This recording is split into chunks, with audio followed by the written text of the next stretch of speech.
Academia's restrictions have significantly relaxed, I'm still a bit worried that the Matra might give her trouble. I need to stay here to keep an eye on the situation. Kale, can you head to Sumeru City and find out why she isn't here yet? Does it have to be me? I'd only assign a job this important to someone I trust. Are you not feeling well? Oh no, I'm fine. I've completely recovered. It's just that if I'm going to see her, I think I need to mentally prepare myself first. I know. You'll have a tough time if you go by yourself. If we could arrange for someone to accompany you...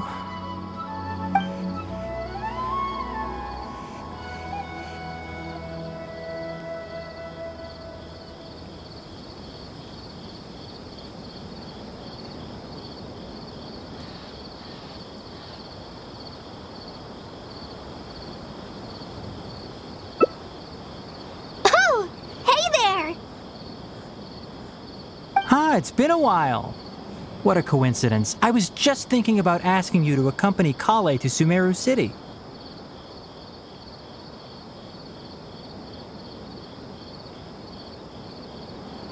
Sorry, that's not what I meant. It's just that this matter concerns research banned by the Academia, not the sort of thing you'd shout from the rooftops. Also, you happen to know about this situation? There are very few people I can trust to be discreet right now. After giving it much thought, I believe you're the most suitable person for the task.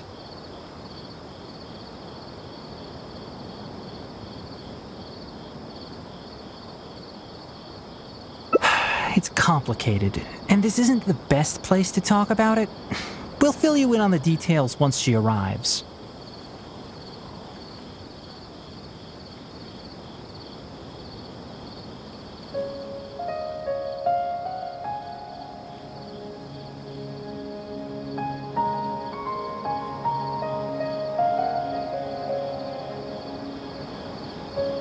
You might have heard about her in Sumeru before. Her name is Faruzan, and she's a very experienced senior researcher.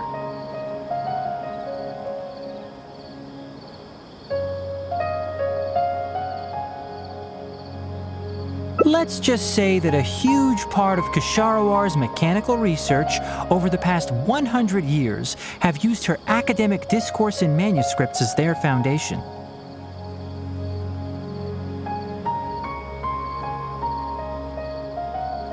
She is, but she vanished for 100 years because of a certain incident.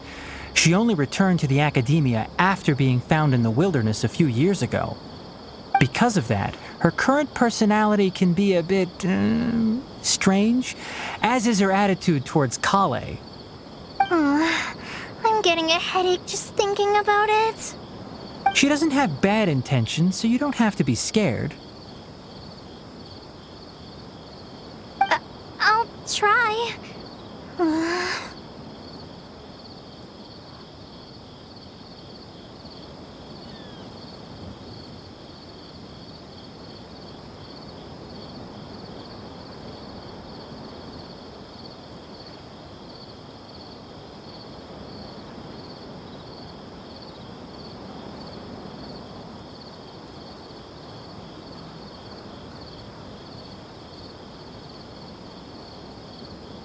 Yes, Ksharawar and Spontamod researchers are often quite prejudiced, so I can't trust them with this matter. However, Faruzan isn't influenced by modern thinking. In our previous correspondence through letters, she indicated that she'd be willing to help. It's already past our arranged meeting time, but she still hasn't shown up. I don't think so. With her personality, it's more likely that she got wrapped up in some sort of trouble. Anyway, can you go with Kale to the Academia and check on Faruzan for me?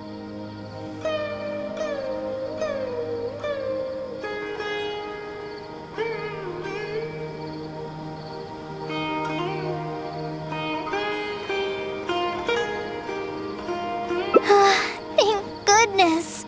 I was so anxious. I'm counting on you too. Kale, don't push yourself too hard. Just go there and see what's going on. Our task is important, but not that urgent. If Faruzan really is in some trouble, come back and tell me about it. We can always reschedule our meeting. After all, if she's distracted by other things, it'll affect her ability to help us. All right, let's go!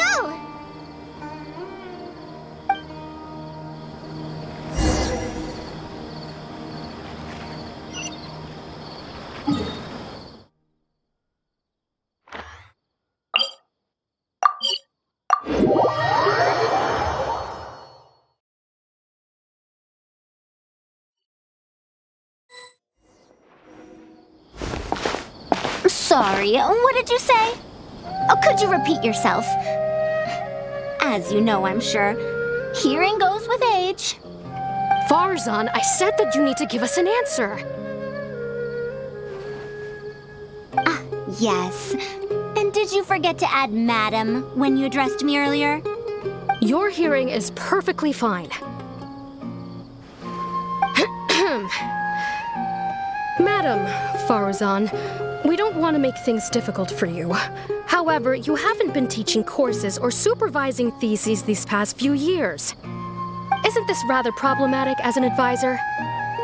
Never mind the students, even other advisors are starting to complain.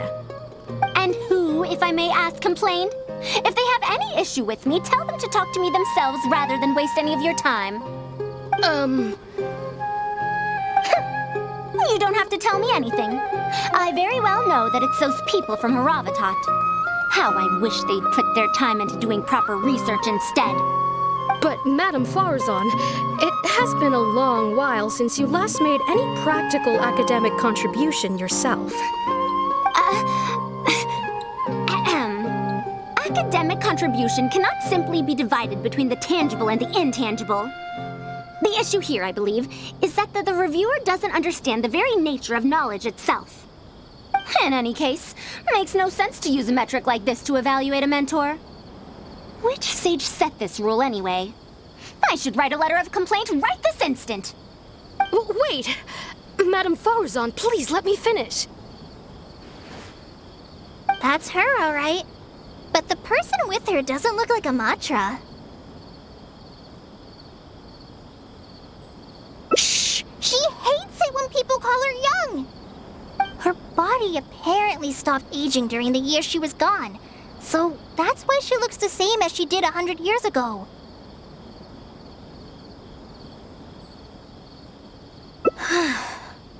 Okay, I think I'm ready for this. Let's go! Anyway, Akara Crafts and the leader of Ksharawar would like to invite you to collaborate on this project. They're wondering if you'd be interested. Madam Faruzan? Are you listening? Mm-hmm. Ah, Kale! Why are you here at the Academia? Are you feeling better now? I'm much better, Madam Faruzan. It's all thanks to the Traveler and the Dendro Archon. Have you been sleeping well? You seem to be developing some eye bags. Is that brat Tainari forcing you to stay up late again? No, it's because I'm a slow learner. It's not Master's fault. It's good to be hardworking, but you need to take care of your health. I'll have to give Tainari a right talking to when I see him. I'll also prepare some health supplements for you. There's really no need. Ah, and is the person beside you the legendary Traveler?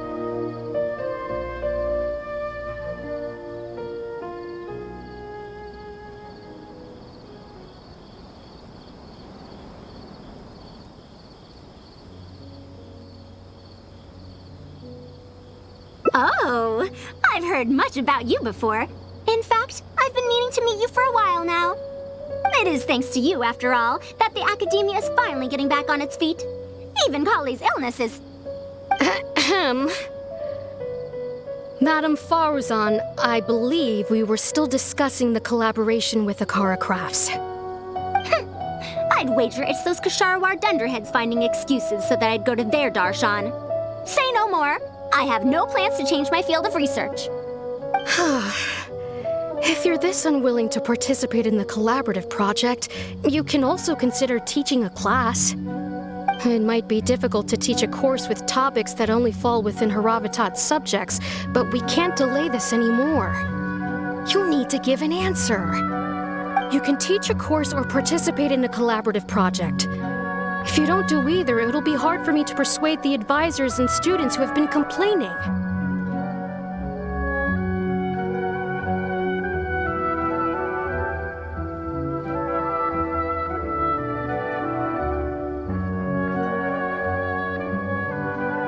Could you not give me a few more days to consider? This matter has been delayed for so long already. That's precisely the issue. If you don't give an answer today, I fear that someone will soon escalate their complaints to the sages. What a waste of free time these folks are. Now you two are here at Tainari's behest, I take it. I'm sorry, but given the current situation, it looks like I'll have to come over some other day.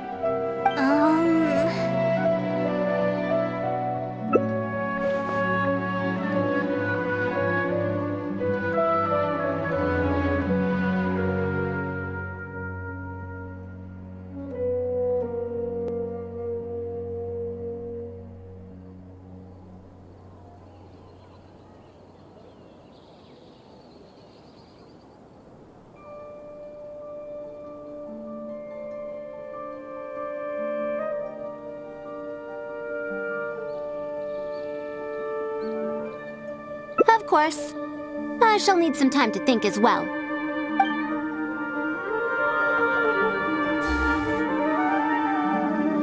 What now? She seems so busy.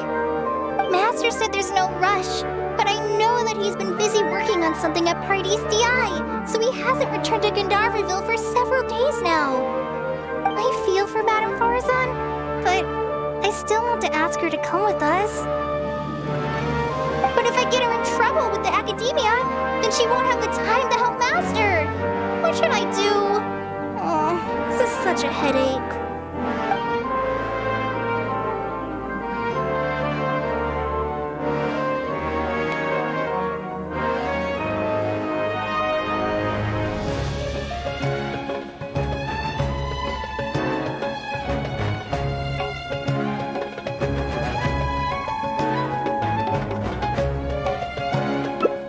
If someone does complain to the academia, wouldn't it make Faruzan's situation more awkward?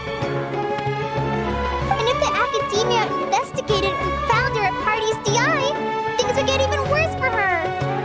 Do you have some way to invite her over to Party's DI without stepping on the academia's toes?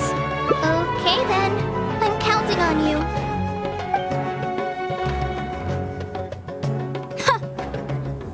To teach students from Haravatat or owe Kasharawar a favor. It strikes me that they might be even less happy about such a deal than I am. I think I can sympathize with them. Madame Faruzan, we're back! Sorry for asking again, but are you sure you can't go to Party's DI today? Well, since you're asking me so sincerely, let's just ignore the academia and... Please, Madame Faruzan, focus. Today's the deadline. Huh? Yes. I see. No wonder he sent you two over. Why, that lad didn't make it very clear in his letter, now did he? Otherwise, I would have reported it as part of my research. Yeah, that's right! Master sent us over to explain everything to you. Wait. Opportunities for collaborative research don't just come out of thin air. This seems like too much of a coincidence. Also, there isn't much overlap between Madame Faruzan's research and that of Amorta, right? What will you even be collaborating on? Master wants to research, A fully automated irrigation system. A fully automated irrigation system? Precisely. It's a system that can automatically adjust the amount of water it provides based on the season and the plant species involved.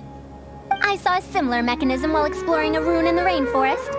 That's why Tainari wanted to collaborate with me. A mechanism like that exists? Why haven't I heard of it before?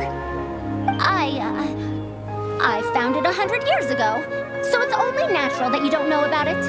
Why don't you go ask your teacher's teacher? Perhaps they've heard about it from their teacher. But we can't prove its existence one way or the other, right? Fret not. I'll have Tainari write an official proposal to the Academia later. That should do it, right? An official proposal. Fine. We haven't made any progress with either the collaborative project or the elective course anyway. I'll go inform my superiors now. Please do take care of the paperwork as soon as possible. Don't delay this any longer. Sure. I'll be sure to needle him until he gets it done.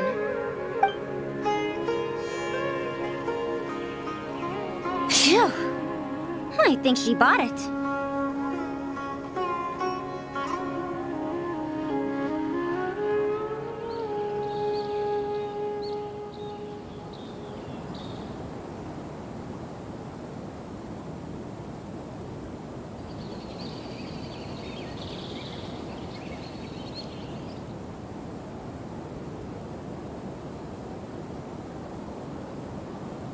Even though this is our first meeting, I must say, we make a good team. Wow! You made up that excuse on the spot, huh? Madam Faruzan, did you really find an irrigation system 100 years ago? If the Academia asks for any details... Who knows? It's been 100 years, so it wouldn't be too surprising if I've forgotten a few details, no? Huh? Then how will we explain things to them? I'll let Tainari worry about whatever documents we might need to send to the Academia. If I'm right, the request he has in store for me won't be any simpler than the Academia nonsense.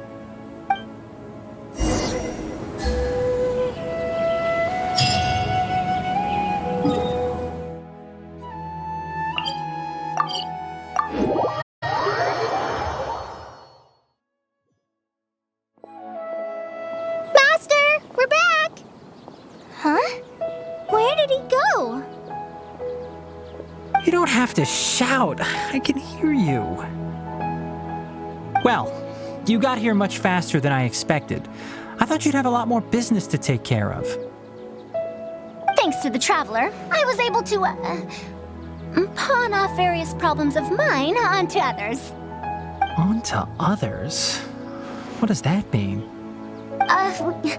We can discuss that later.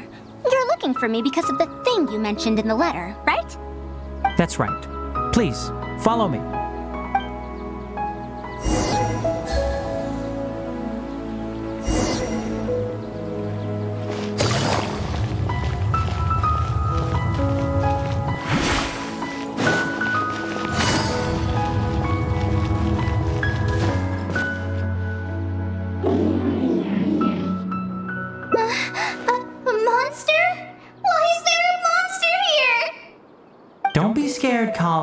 This is the mechanical life form the Traveler and I saved a while back.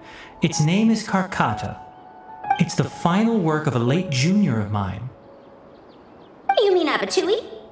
He must have been a genius to create one of such polish all by himself. It's uncommon that a SpongeMod researcher is able to create such an intricate machine. If he were still around, we could probably chat the day away. What a shame. Something seems wrong here.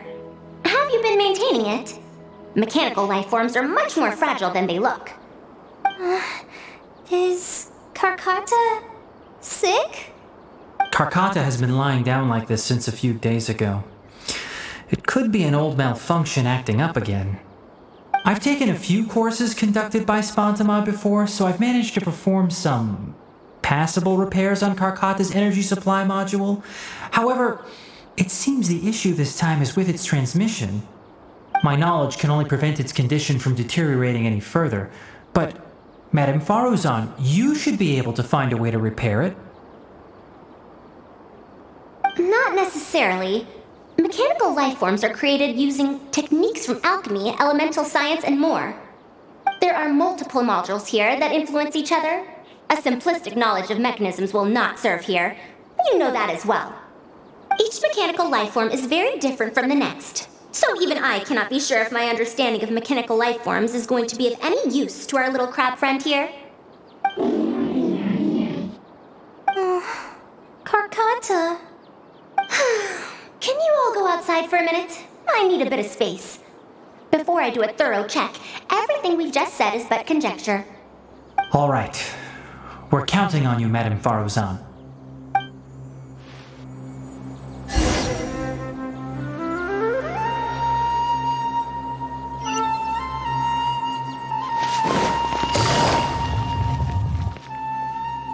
We'll wait here till Faruzan finishes her inspection. In the meantime, I'd like to talk to you about her. Her past, huh? Quite a few people in the academia know about what happened to her. Perhaps it'd be best if I'm the one to tell you. I've told you before that she disappeared for 100 years, right? From her perspective, trapped might be a more apt description. Her exact words were, That ruin was crawling with traps and coded inscriptions from wall to wall.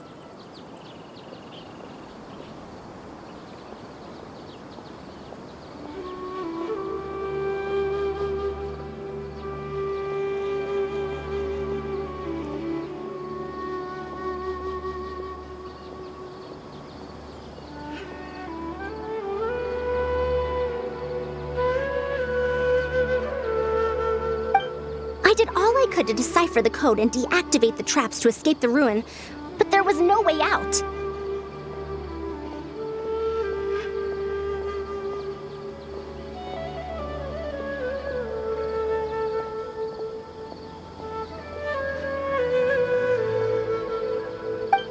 I lost track of time and I ran out of pen and paper. In the end, I had to use stone shards to... Then, before I realized it, I ran out of space on the... After that, my memory started to become... she doesn't remember anything else, including the location of the ruin and how she finally managed to escape. When she was found in the outskirts of Sumeru a few years ago, she looked exactly the same as she did 100 years prior. However, she was in a stupor and struggled to form sentences. Only after a lengthy recovery period could she speak again. The academia speculates that she must have gotten trapped in an unknown ruin while researching machines a century ago. And because of the ruin's special properties that halted her aging, she was able to use those 100 years to crack the trapping mechanism and then escape. Though she had finally broken free, 100 years had passed. Everyone she knew, and everyone who knew her, was already gone. In the end, even the academia had to rely on century-old records in the Akasha to confirm her existence.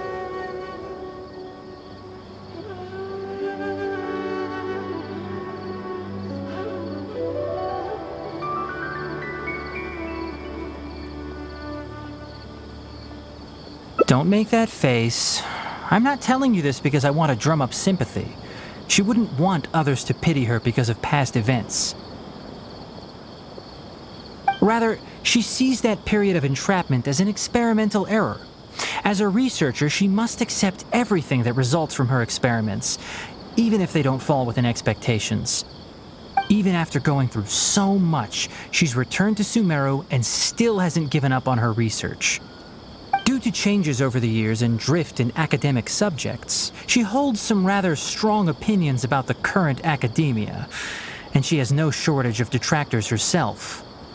What I want to say is that no matter what era we're in, Faruzan is a true senior researcher in every sense of the word. She has her own deep understanding of various ruins and machines. If there's a chance, you should talk about them with her. It'll definitely be helpful for your journey. Master, Madame Faruzan's done. Oh? Let's head over. With any luck, she might have figured something out. I never thought that I'd encounter a restitution module once again after 100 years. Abatui really installed quite a few impressive things on this. If my guess is correct, this mechanical life form has displayed attempts at self-sustenance before, right? Such as collecting parts to repair itself, for instance? It used them for something else, but as far as its design goes, it does have a function like that. I knew it. If I'm not wrong, Karkata's issue lies with its restitution module. Abatui's modified this module extensively, but the core parts and design philosophy are very similar to the principles as I know them.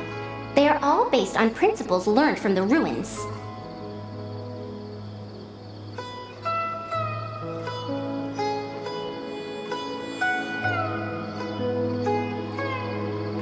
The creators of the Ruins machine once tried to create a perpetual mechanism that could replace life or even surpass it. The restitution module is the result of one of their countless attempts. It replicates the behavior of living things to achieve a self-repair function. However, the energy required in maintenance of the module became an issue. Energy consumption? Maintenance? For example, a living thing's heart can deliver nutrients and blood to various organs. However, the bigger the living thing, the more powerful the heart needs to be. Once the heart is damaged, it'll be hard for that living thing to heal itself, and even the function of other organs can be affected. Thus, the attempt wasn't widely adopted. Even 100 years ago, I'd only seen it once before. Oh dear, this is going to be a problem. Based on my current research, I'll need to swap out the damaged parts in the restitution module to repair Karkata. But like I just said, the module is rare, even by the standards of ancient machines.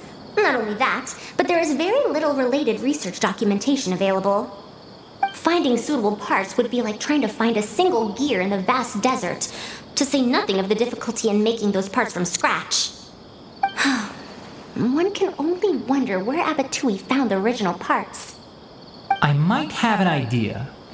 Abatui was, for a time, quite passionate about excavating the Great Red Sand. This was when he had just gotten expelled from the academia. You mean to say he found a restitution module in the desert? Well, that is indeed possible. But the desert's huge! How are we supposed to find the parts that Karkata needs?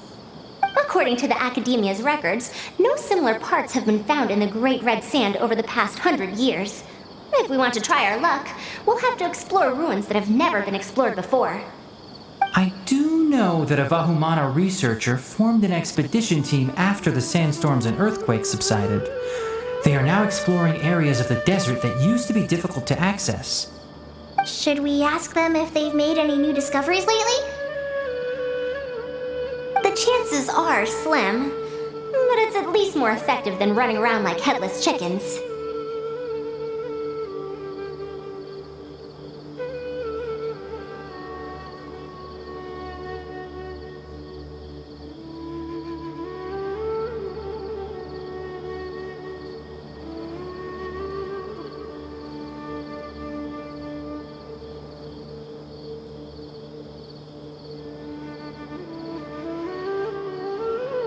His name is Raid. I think he's stationed at the northeast part of the Hypostyle Desert.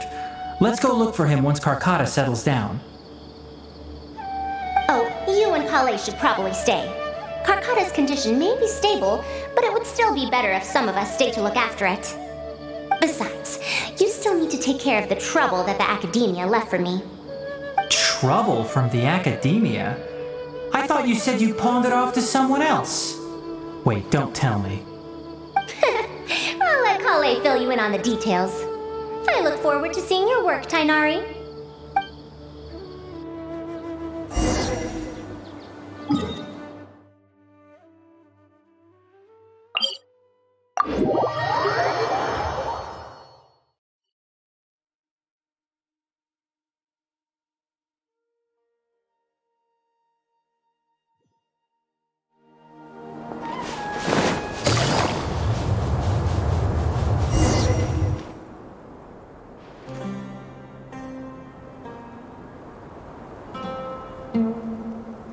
What is this?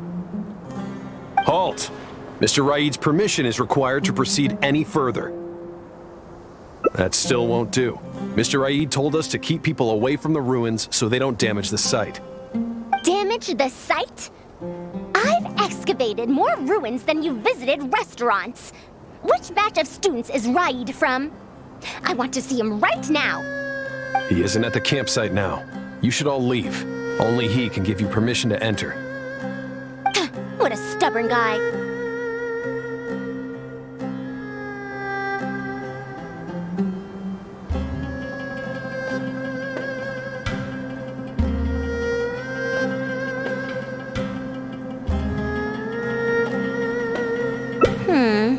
You're right. Even if there is new information, we still have to wait for him to come back so we can ask him about it. So let's just see what we can find out from the people here. I'm going to give that Raid a good talking to when he gets back. Starting from who in the world mentored you?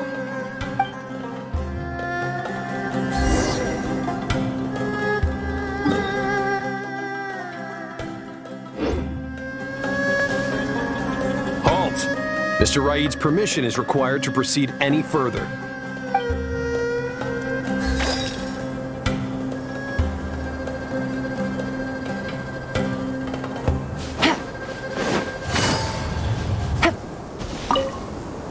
The ruins? Don't know anything. We were only hired to deliver water and supplies to them. Forget excavation. They won't even let us get close to the camp where they're staying.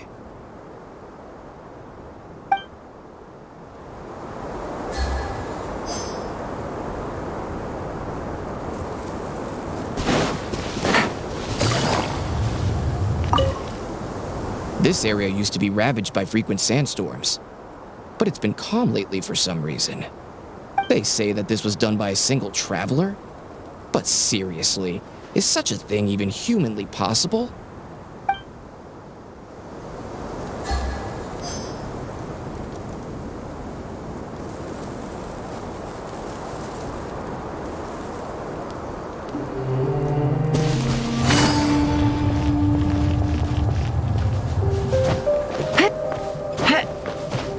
Take it easy.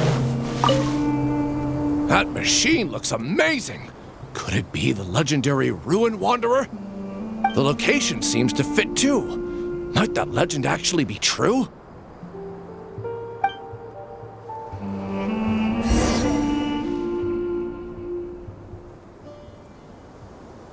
Well, I found out everything I could. Is there anything that stands out to you?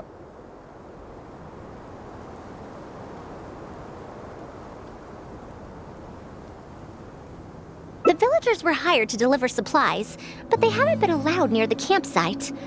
That's definitely odd.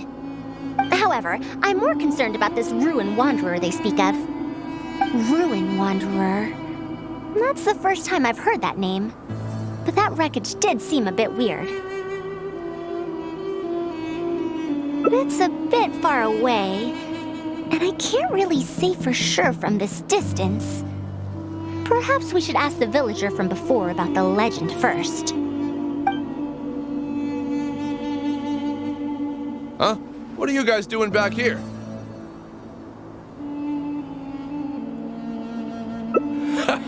I wouldn't blame you for not knowing about it, youngsters. After all, it's a tale that's over a decade old. It's said that this monster, the Ruin Wanderer, traversed through various ruins for centuries. Many adventurers had claimed to see it while exploring. Some said that it was like a giant, while others said that it was like a beast. However, none knew why it wandered the ruins. Then, about 10 years ago, we stopped hearing any news about it in Sumeru. No one has seen it since then, and the legend has since faded into memory. You youngsters probably don't know about the Ruin Wanderer nowadays, but it was famous for centuries. Centuries? Impossible. I heard nothing about it back then. It could only have been around for a few decades at most. Wait, back then? Indulge my curiosity for a moment. Why do you think that wreckage is the Ruin Wanderer? Well, I had also heard that secondhand from... You heard that nonsense from the Eremites after they got drunk, right? Who are you? Madam Faruzan, it is a pleasure. I'm Raid, the one who organized this archaeological expedition. I'd heard of you at the Academia, but I didn't expect to run into you here. Truly, it is an honor. And this must be the famous traveler, I presume. What brings the two of you here? Have you found any special contraptions and relics in the ruins that you've been investigating? I'm ashamed to say that we haven't found anything noteworthy, even though we've been investigating for a while now. Really? That ruin wanderer isn't noteworthy to you? I'm afraid those are mere rumors. Really, I sometimes wish that those people would put as much effort into their work as they do into gossiping. You're right, sir. I'll get back to work now. The wise do not buy into rumors, so it is said. I believe that you too, Madam Faruzan, do not put any stock into such baseless talk. It is also said that real knowledge shall come from practice. I can help you research the excavated relics and see if I can find out anything new about them. You can take credit for any new discoveries. I believe this offer to be sufficiently attractive. In truth, I could ask for nothing better than your help with our research. However, you two must be tired after a long journey. I'd feel bad if I set you to work immediately. It's getting late and my subordinates and I are heading back to the camp to rest. Why don't you find a place to spend the night first? We can continue our discussion tomorrow. There's a tent that the villagers occasionally use to rest. It's a bit simple, yes, but I hope you won't mind. Since you need to rest as well, let's do just that.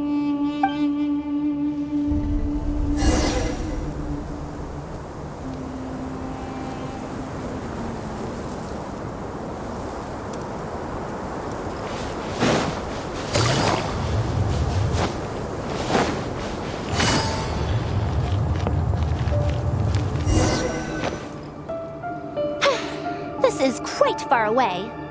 Are they trying to prevent the villagers from eavesdropping on them? This suits us just fine, though. This way, they won't overhear our conversations either. Now, I have my suspicions about this archaeological expedition team and that machine wreckage. I only caught a quick glimpse, and it was from a distance. But based on the condition of the armor and joints, it didn't seem like something that had been lying around for centuries.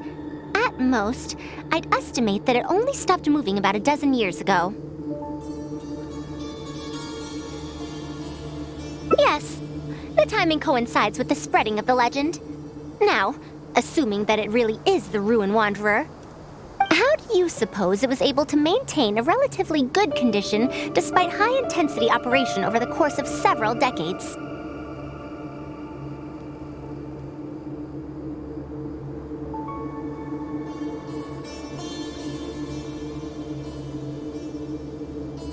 That's right. Technically speaking, the module shouldn't be able to move such a large machine chassis. However, I'm basing my knowledge on the mechanical life forms I've seen before.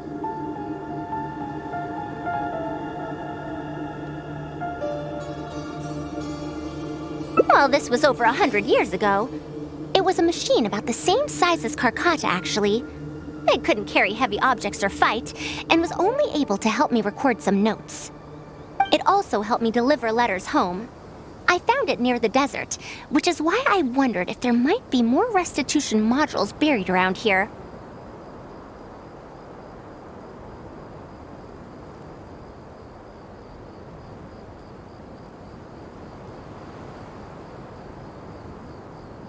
Honestly, people in ancient times might have already solved the problem of providing enough power for all I know. I'll need to research this properly.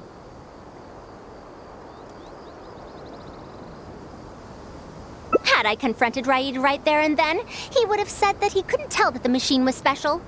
Then he'd just hand it over to the Academia obediently, and he'd get away scot-free. If the wreckage were to be handed to the Academia, it'd be much tougher for us to do research on it or get spare parts for Karkata. Anyway, we should figure out what they're planning before making our next move.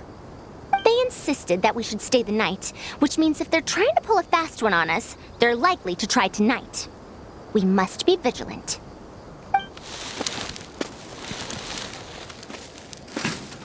Are those sounds coming from the excavation site?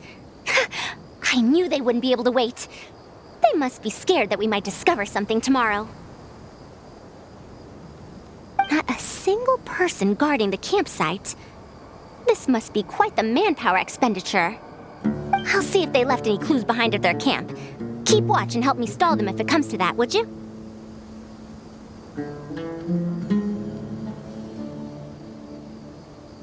All right. I'm counting on you.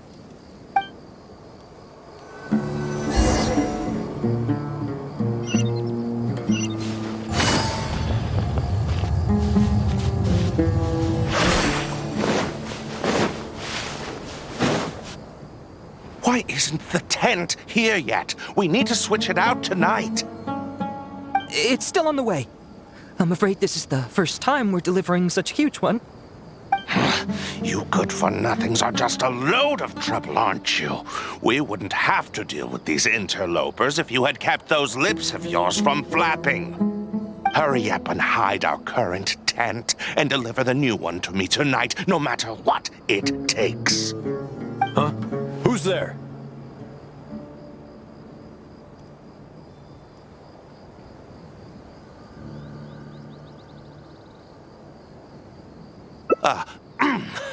I'm sorry. I'm just a bit upset because my subordinates aren't doing their jobs properly. When did you get here?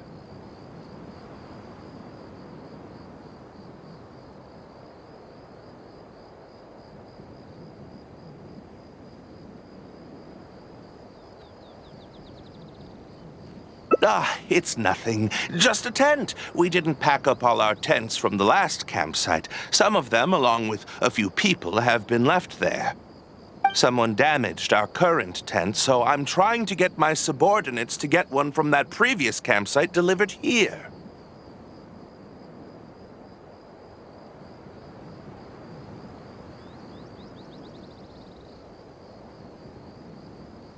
The relics in the ruins are highly valuable, so I'm worried that treasure hoarders and bandits might try to steal them. Since the tent isn't here yet and I can't fall asleep, I came here to patrol.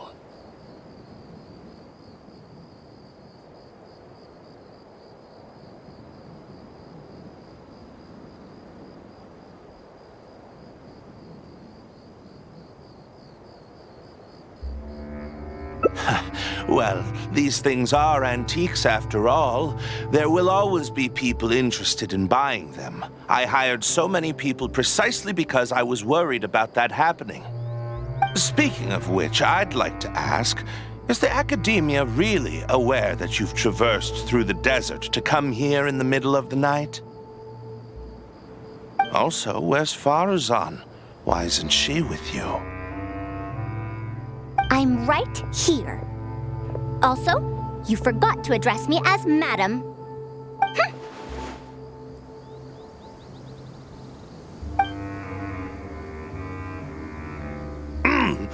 Sorry, Madam Faruzan. You were all making so much noise that I couldn't sleep, which is why I got the Traveler to find out what was going on. But for some reason, that one task took forever, so I came to check in on the situation. I'm very sorry for disturbing your rest. I'll tell my subordinates to be quieter on patrol. Good. Come on, Traveler. Let's head back. Yes, we came to check out the situation, didn't we? Well, we've already done that. We should get better rest so that we'll have energy to investigate tomorrow.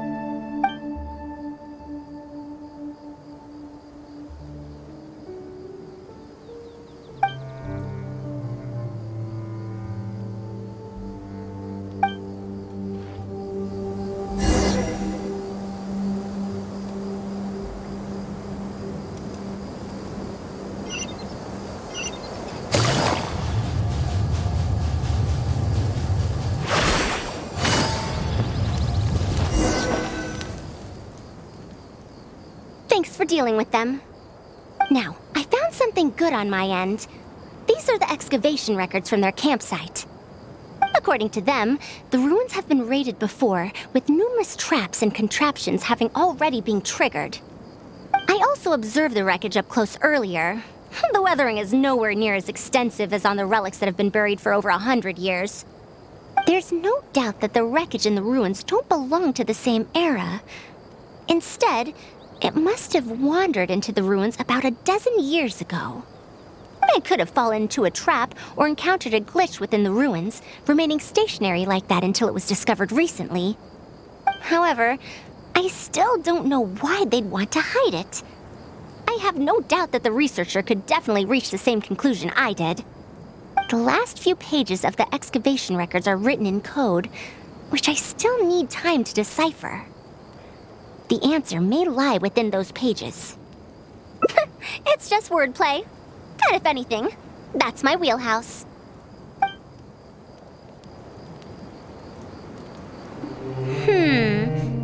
Just a bit more. Ah, I see now. Help! Please help! Why are you running away? Come back! Protect me! What's that sound? Is it?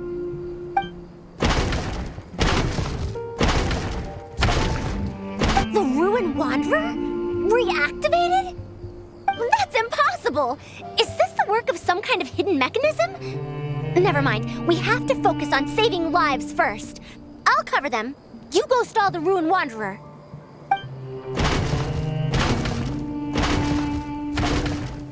What?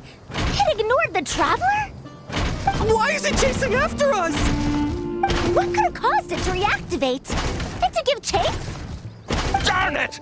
Hey, come on, you lot! It's clear that we can't escape, so let's just attack it!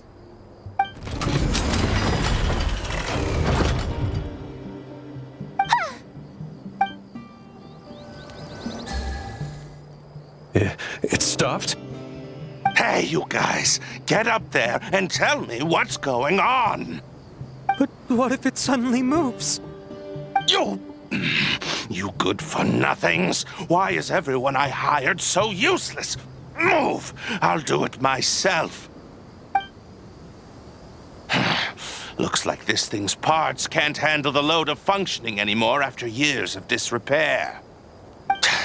When it first reactivated, I was wondering if it'd be as amazing as the legends had pegged it to be. I didn't expect it to be so much weaker than it looks. How disappointing. Disappointing, you say? Now, is that because you won't be able to sell it for much? Faruzan, you may be my senior as an academia researcher, but that doesn't mean you get to slander me. You wrote these excavation records, did you not?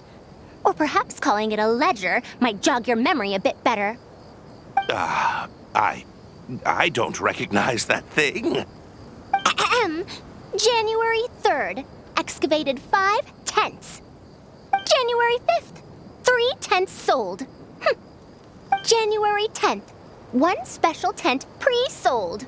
It must quickly be switched out with an old tent.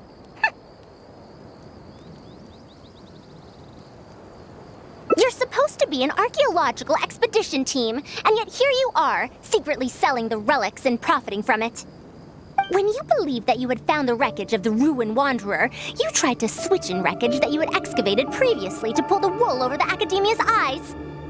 After all, there would probably be many wealthy buyers interested in purchasing the legendary Ruin Wanderer in the black market, yes? And then we arrived just before you could finish your work. That forced you to speed up your plan, and you tried to complete the switch overnight before I could investigate the wreckage. In your haste, however, you accidentally activated the Ruin Wanderer instead. Did I get that all right? I don't know what you're talking about.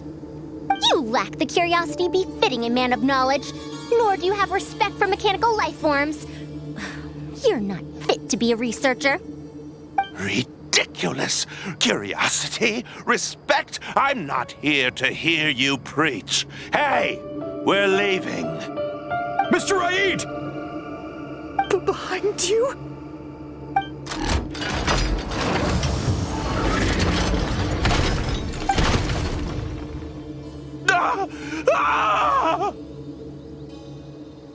Why is it moving again? Run!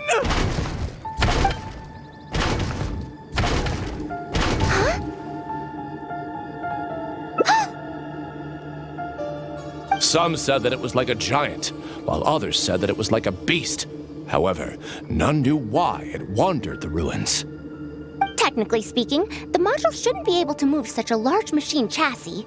However, I'm basing my knowledge on the mechanical life forms I've seen before. Centuries? Impossible.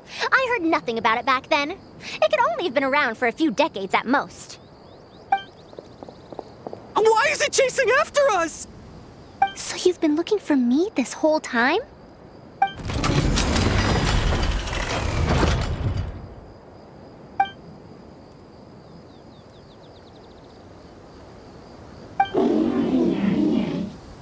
Long time no see, Tamimi.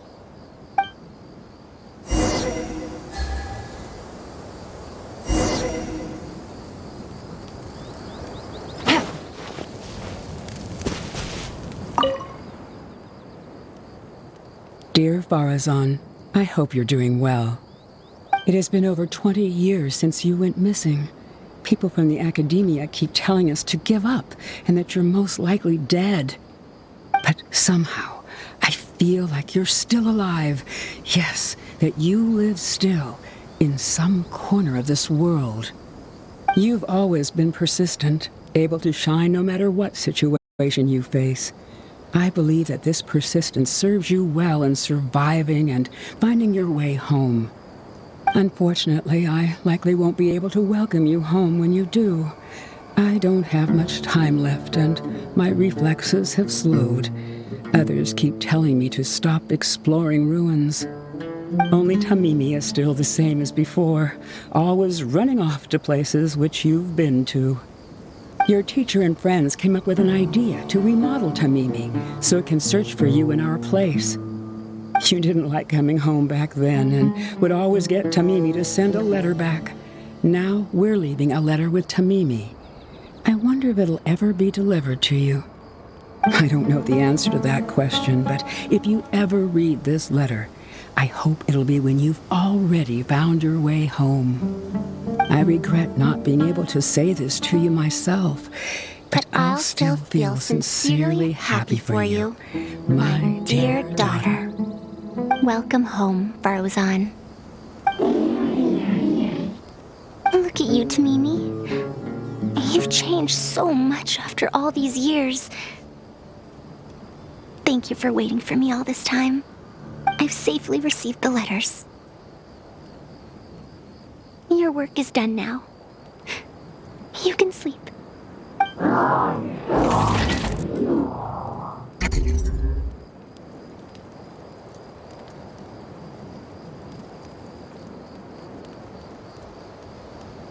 Tamimi, the mechanical life form I encountered back then. When I would go on expeditions, it would follow me, take notes for me, and send my letters home. When I met with that accident, it was on the way to deliver a letter for me. I once thought that I'd never get to see it again. I didn't expect my teacher and others to remodel its self-repair function, upgrading it to self-learning. And so, in order to plumb the depths of unknown ruins and overcome dangerous traps, it repaired and modified itself using parts it found along the way. 1 decade of wandering became many, and soon, Tamimi, which used to be incapable of even moving heavy objects, became the Ruin Wanderer. All so I could deliver these last letters from them to me.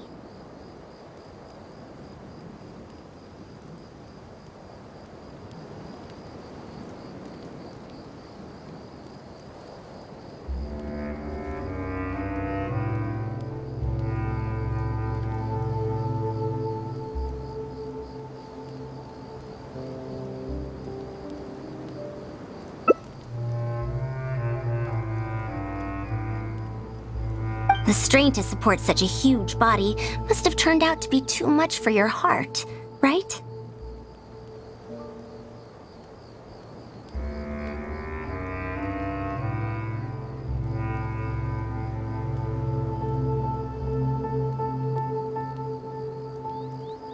Even after the remodeling, its restitution module still can't function perfectly in perpetuity. It has been pushing itself beyond its limits over the past few decades. Just like a living being, mechanical life forms have a limited lifespan, probably became trapped in the ruins all those years ago because its shelf life had run out. It most likely only reactivated because it detected my presence. And then it mustered up everything it had to deliver that last letter. Now, it can finally rest in peace.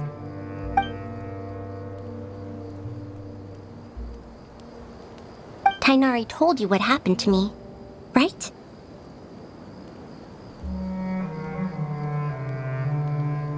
You don't have to apologize. It's not like this incident is a secret in the academia.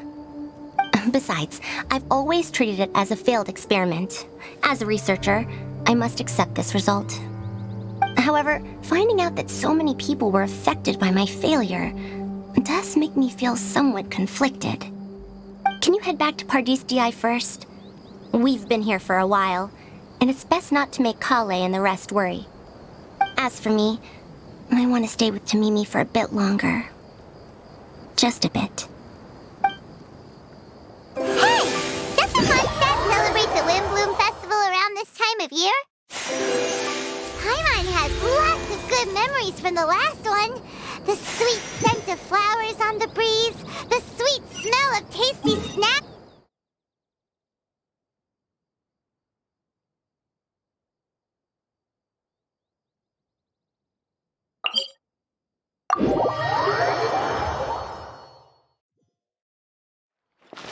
But Paimon's sure that was just a one-time thing.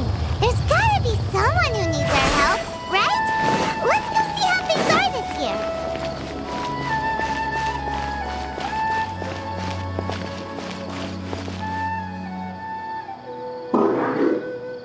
You're back! How was your journey through the desert? Wait, where's Madame Faruzan?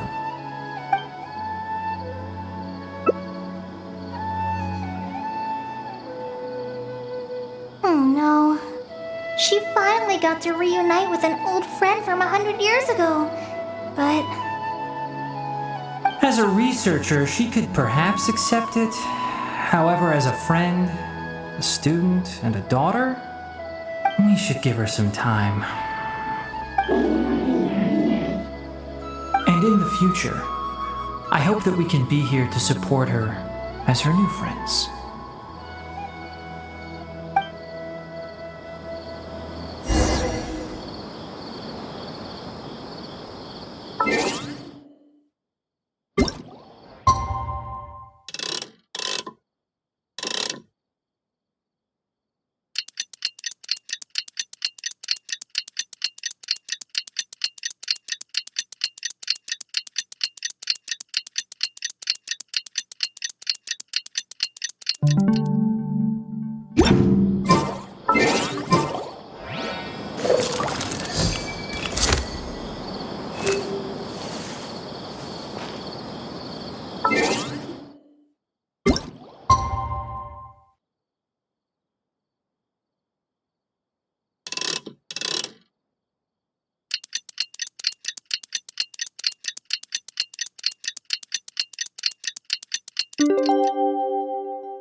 I'm back! What? Is there to be no welcoming party? We've all been waiting for you, Madame Faruzan. That's more like it. Now, here are some components I brought back from the desert. Switch these out with the ones Karkata is using right now, and it'll be back in ship shape. Huh? Why do you all look so solemn? Come now. Liveliness befits youngsters more. Madame Faruzan, did these parts come from... Come now. I thought that you must have encountered some major problem. This isn't something you have to worry about. Well, it looks like you already know everything, but no need to feel bad. Like I said before, as researchers, we must learn to accept our failures. Tamimi had been operating beyond capacity for a century, and I'm unable to repair it with my current abilities. Not even with these parts. It would thus be much better to use them to extend Karkata's lifespan. As a senior, it is only right that I do something for the people who come after me. That holds true for both researchers and machines. Besides, I didn't say that I would be giving you these parts for free. used for Carcata temporarily. Otherwise, you wouldn't be able to help me with my research. I'll be sure to revive Tamimi once I've fully deciphered and replicated the creations of the ancient civilization. All right, I'll do my best to help. Me too! Although, I'm not sure if I'll be much help.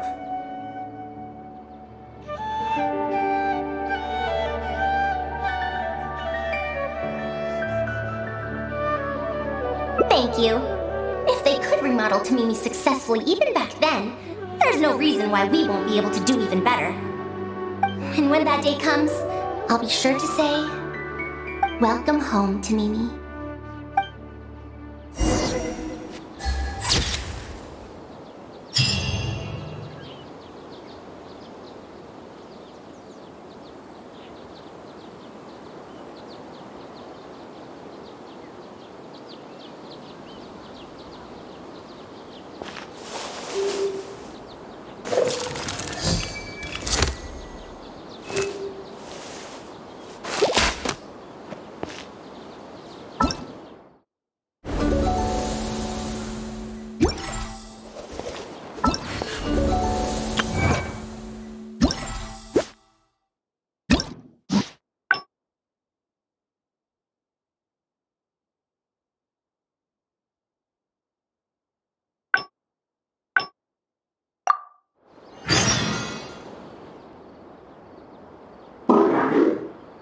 You're back! How was your journey through the desert? Wait, where's Madame Faruzan?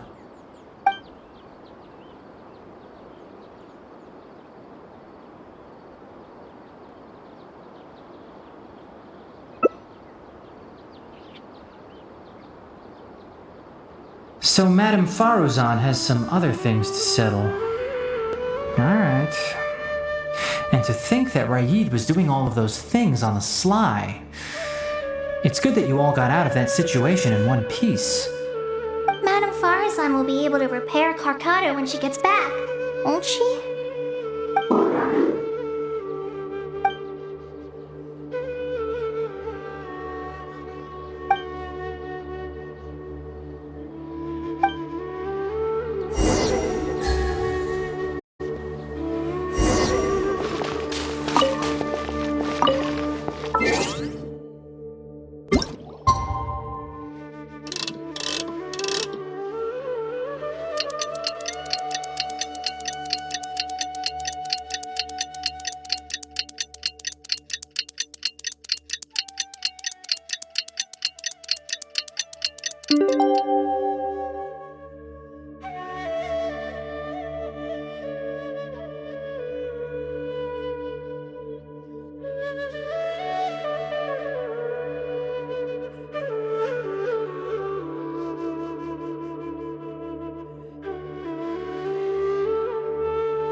Good roll. All right, maybe I'll take one more day off. I'm back! What? Is there to be no welcoming party? Madame Faruzan, we're over here! That's more like it. Now, here are some components I brought back from the desert. Switch these out with the ones Carcata is using right now, and it'll be back in ship shape. So this is a relic of an ancient civilization? Unbelievable. Thankfully, it didn't end up in Raid's unscrupulous hands. Unscrupulous, huh? Sounds like you... Is that so? Thank you. We will talk about everything else later.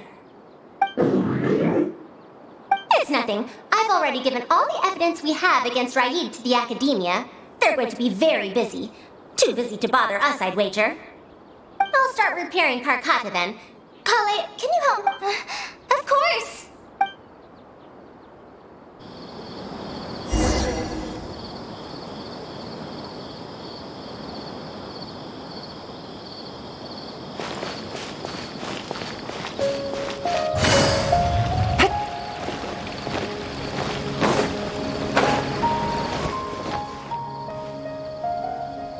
Ah, you're here.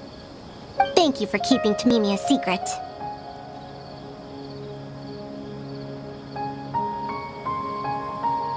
tell them about Tamimi, will they still feel happy for Karkata? Even if we could convince them to accept the components, they'll probably still feel bad about it. I don't want my past to affect people in the present. That applies to both me and other people. It's fine. I'm used to this. I once believed that I'd never hear from my old friends and family ever again. Even their faces are getting hazier in my memories. However, I could remember them clearly again after reading the letter Tamimi handed to me and learning that they'd never given up on me. That's more than enough. I'd be disappointing them if I let myself fall into a slump because of this. Neither my teacher nor my mother would have wanted to see me like that. Besides, you're lending a listening ear to me now, aren't you? Oh, Pardeus GI looks pretty scenic at night. Will you take a stroll with me?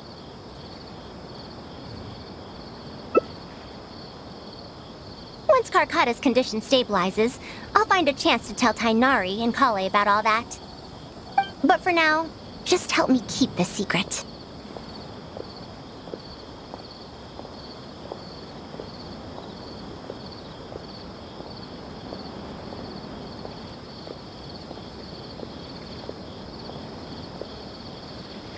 Thank you.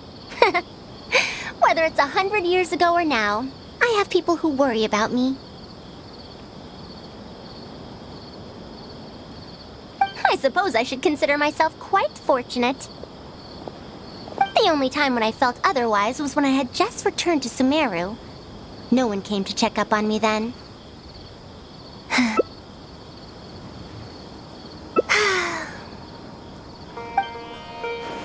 Yeah, I'm home.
Dealing with. Now, I found, according to them, I also observed there's no I could have fallen. However, the last few pages of the excavation, it's...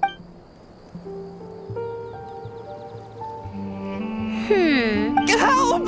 Please help! Why are you running away? Come back! Protect me! What's that sound? The ruin wand? That's impossible! What? Why is it chasing? What could have caused? Darn it!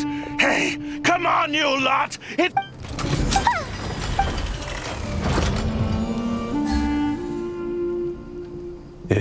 stopped?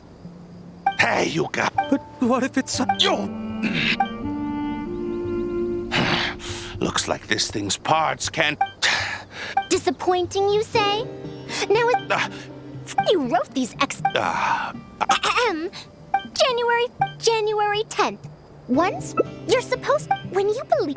After all, that forced you to speed up... You lack the cure... Ridiculous! Mr. Raid! Behind...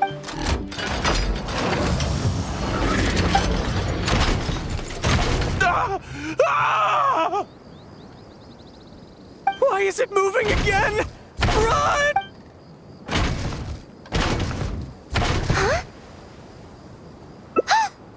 Some said that it was like a giant, while... Technically speaking, centuries. Why is it chasing... So you've been looking for...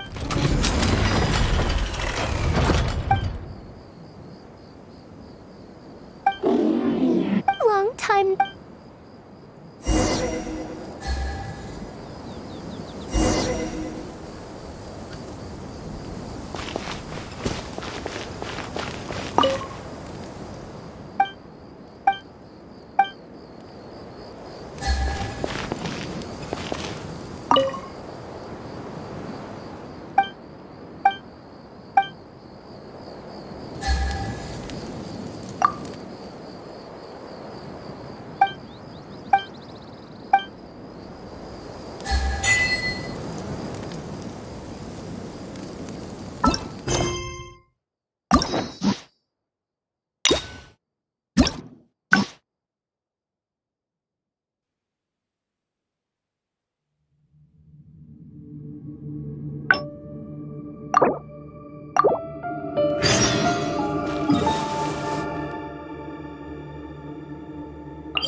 What now?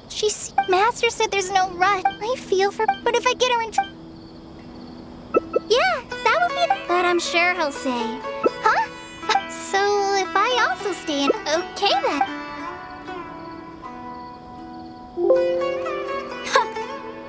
I have to teach students from Haravatat or owe Kasharawar a favor. It strikes me that they might be even less happy about such a deal than I am. I think I can sympathize with them. We're back, Madam Faruzan.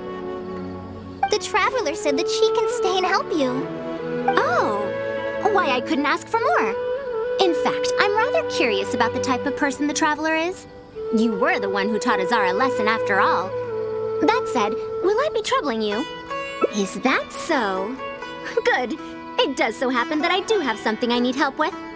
Now, should I apply to teach a course with Haravatat, or join the collaborative project that Kasharawar is proposing? Honestly, I don't want to choose either of them.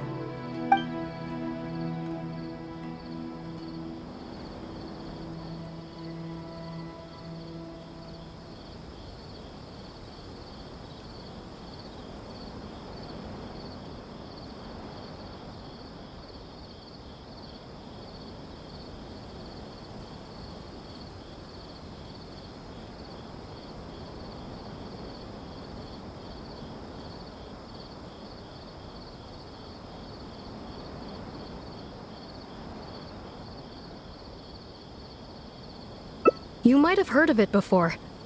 Haravatat is an academic faction that researches languages and runes.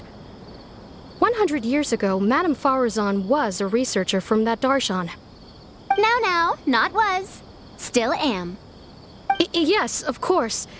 But current Haravatat students can't really, understand her direction of research. So even if she opened a course, chances are that no one would attend. In summary, I mean to interpret the configurations and solutions of ruin mechanisms via the deciphering of on-site stone carvings and unearthed documents. It'll include research into general documents dealing with such ancient machines. The research method is supported by Haravatat, yes, but the content deals heavily with both ruins and mechanisms. This will make it difficult for students of this darshan because they don't understand much about mechanisms. Also, there are fewer and fewer unexplored ruins left nowadays, and Kasharawar researchers have been developing their own theories on mechanisms. As such, they don't need to rely on ancient documents.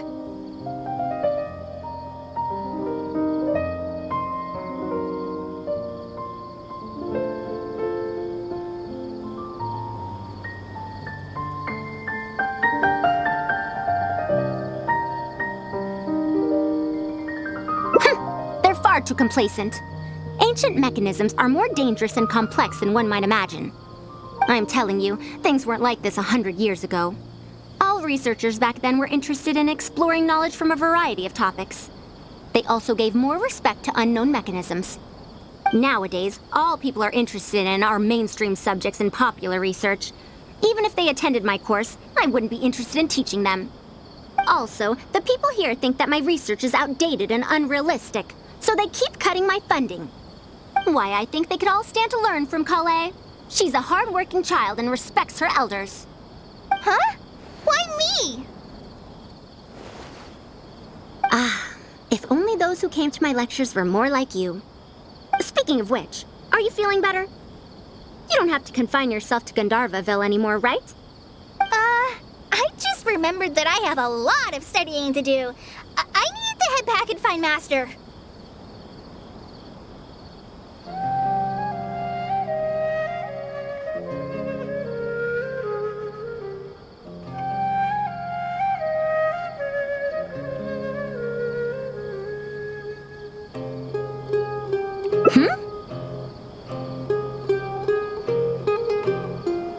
Are you telling me to start a reading course for Kale? Huh? Wait. Although Tainari has academic dealings with the academia, he isn't considered part of it. This means that Kale isn't technically a student. No, she's right. The old academia became consumed by their arrogance precisely because they ignored the public. There must surely be many people like Kale and Sumeru who are passionate about learning, but cannot study due to various reasons. The old academia paid no heed to them. But if I start a reading course for Kale as a pilot, perhaps this shall come to benefit many more people in the future. I'll need to go back and ask if this is in accordance with regulations. Oh, save yourself the extra trouble. I'll come with you. If there's any arguments to be had, we shall sweep them aside together. Traveler, Kale, do wait for us a little while outside the academia. I'll be back in just a moment. Wait! Let's catch up with her.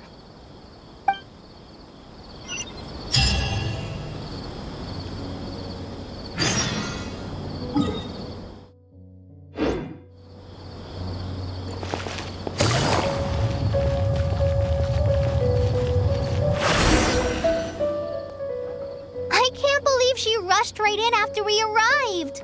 She's really headstrong. Oh, how did things turn out like this?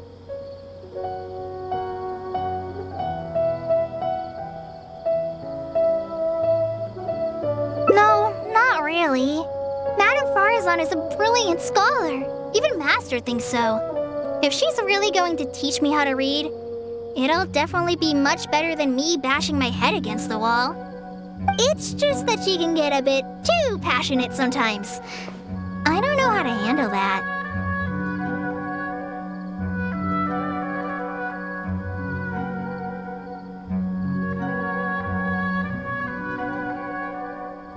Maybe it's because she wants to take me in as a student? It's just like that researcher said. The academia has completely changed during the 100 years that Faruzan was gone. I don't really get it, but it does seem like Haravitat's students aren't optimistic about the prospects of doing research with her. Students who are interested in mechanisms and applications of the elements generally enroll in Kasharawar and Spatamod. Madame Faruzan also refuses to accept random students just to make up numbers. She still hasn't found a student she likes, even after all this time back.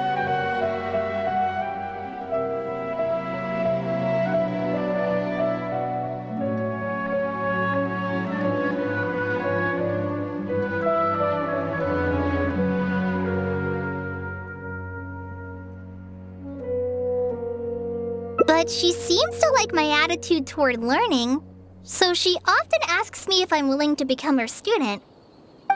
It's because I'm a slow learner that I have no choice but to stay up late and study. Whenever she compliments me, I feel really guilty. It's not that. Madame Faruzan respects my choices. She hasn't been trying to persuade me, especially since she knows I need to rest and recuperate. She sometimes brings food to Gandharvaville for me, and each time she says that Master can't find out.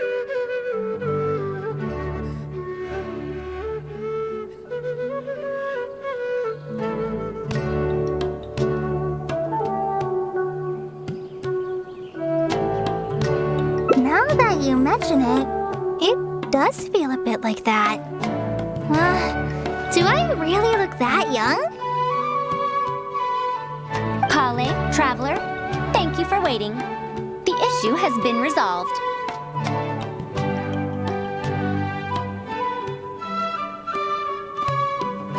I argued with the higher-ups and convinced them of the practicality and necessity of educating the general public. If I'm not mistaken, they're the students of my classmates' students. They're a lot less forceful than their predecessors, though. I'd say they caved rather quickly. Amazing.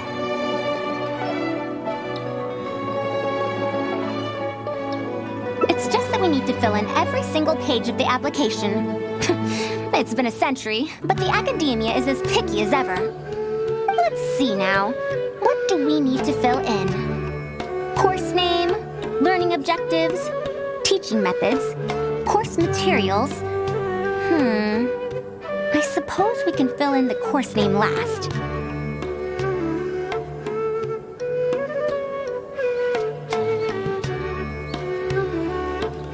That's a bit too general, I'd say.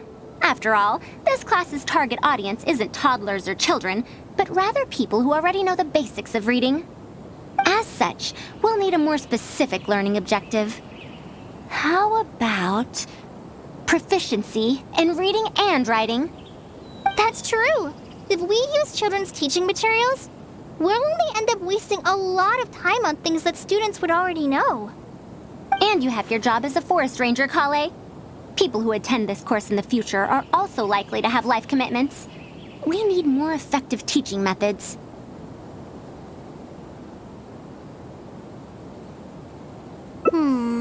Master always tells me that practice is the best way to learn.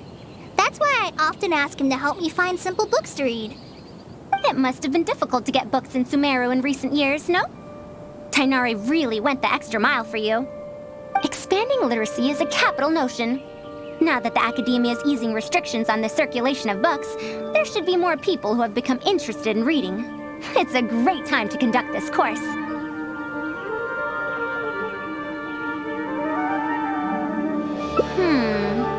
So that's next on the list. I fear that I'm at a loss as to which books youngsters like nowadays. Would The Legend of Antara be too old of a story?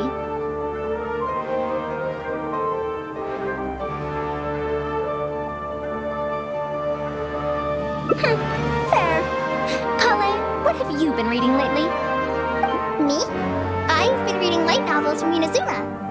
I heard that ever since we were allowed to sell books in Sumeru again, some people set up stalls at Treasure Street to sell light novels. I've been meaning to go there and check it out. Light novels? This is my first time hearing about such a thing, but I doubt I will procure suitable teaching materials from the House of Dana. Treasure Street it is. Wait for us, Madame Faruzan! You wouldn't think someone as fast as her is over 100. Let's pick up the pace and catch up to her.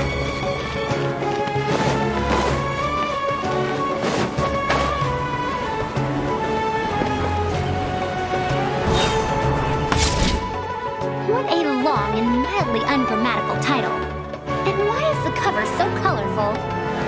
Is this your first time seeing a light novel, ma'am? Oh, they're the most popular books nowadays. Would you like me to recommend something? Fine. One shouldn't judge a book by its cover after all. Maybe browse through the books here. Of course. Why don't you try this one? It's Outlander Brigade, When the Wind of Death Blew Towards the Blonde Samurai. I heard that this book's author describes action in vivid detail. Now I've only skimmed through a few pages, but it feels like it's all fight scenes. There are only subjects and predicates, and the syntax is a tad simple. Subjects? Predicates? The protagonist just ends up fighting in every scene with no proper build-up. Will anyone even enjoy a story that's only comprised of fights?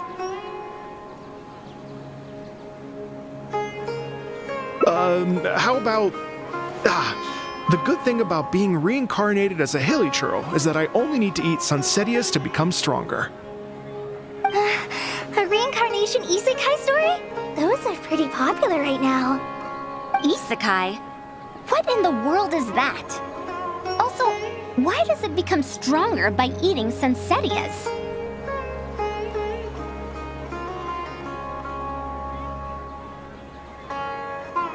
Tropes? Ah, those fictional rules used to push the plot forward, yes? They're definitely effective in achieving a distancing effect. Sorry. What is this distancing effect? However, this book doesn't explain how reincarnation correlates to becoming stronger. Such an illogical rule will affect the coherence of the story.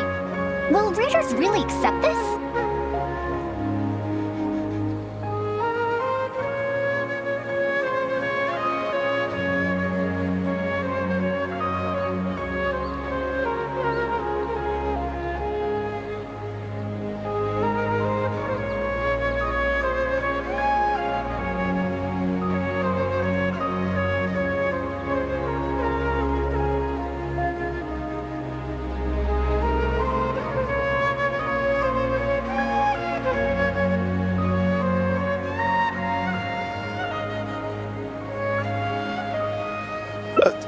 How about this? I had to fight tooth and nail to get this in stock. Oh, that's the latest volume of Oniburo! Now that's a rather normal title length. Oh, Kale, do you like this series? Yes, but I don't like it that much. Madam, are you going to use this series as teaching material? Let me see. The dialogue flows quite well, but there are too many phrases here that I don't recognize. Third eye of perception, illusory mirror, and so on. Are these terms that are tied to tropes? I also thought those names were strange when I was reading them.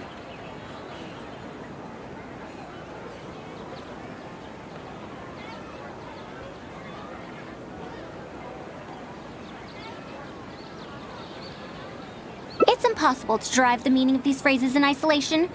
Also, their morphological properties are quite pedestrian, really. Or did the protagonist purposely create these strange names to disorient their foes?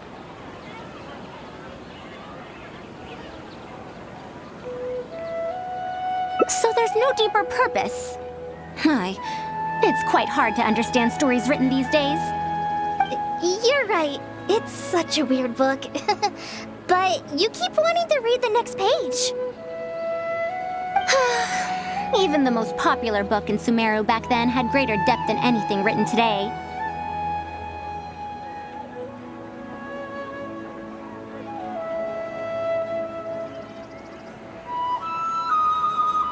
Yes, a Bahumano researcher wrote it while researching folk legends. The plot had many twists. The world building was fantastic, and even the writing could withstand scrutiny. When it was still being published, many people in the academia were reading it. Even the sages back then all described the story as a timeless classic. The series must have concluded after so many years, right? Perhaps it's even more popular now. Is there a book like that in Sumeru? I've never heard of such a thing before. What's the title? It's called Tales of Shariar. Do you sell it here? Tales of Shariar? I don't think I've heard of that before. When was it published? About 100 years ago. 100 years ago? Are you pulling my leg? What sort of book can remain popular for 100 years? The Legend of Antara is popular to this very day, isn't it? I just heard someone telling it a few days ago in a cafe. If an old story like that is still being shared, then Tales of Shariar must be even more popular. Even if that is the case, I really don't carry that book here in my store. What? Is that because of the academia's strict control over books in recent years? I can't believe they've allowed the people of Sumeru to become so uncivilized. How can they not know about the Tales of Shariar? Tales of Shariar? Oh, wait! I think I heard an antique seller on the other end of Treasure Street mention that name before. I mean, it is a book from 100 years ago. Why don't you try asking for it there? Tales of Shariar is considered an antique now? How could the academia have let such an excellent work of literature be forgotten like this? Traveler, Kale, I'm going to get to the bottom of this. Let's meet at the antique sellers. Madam, wait! Oh no, this is bad. You asked me why I'm scared of Madame Faruzan, right? It's not because I don't know how to respond to her kindness. It's because I'm afraid of that ancient language she researches, because I can barely understand any of it. What if she uses ancient texts as teaching material? Even so, what if researchers from 100 years ago like to use ancient languages in their books? We've got to catch up to her!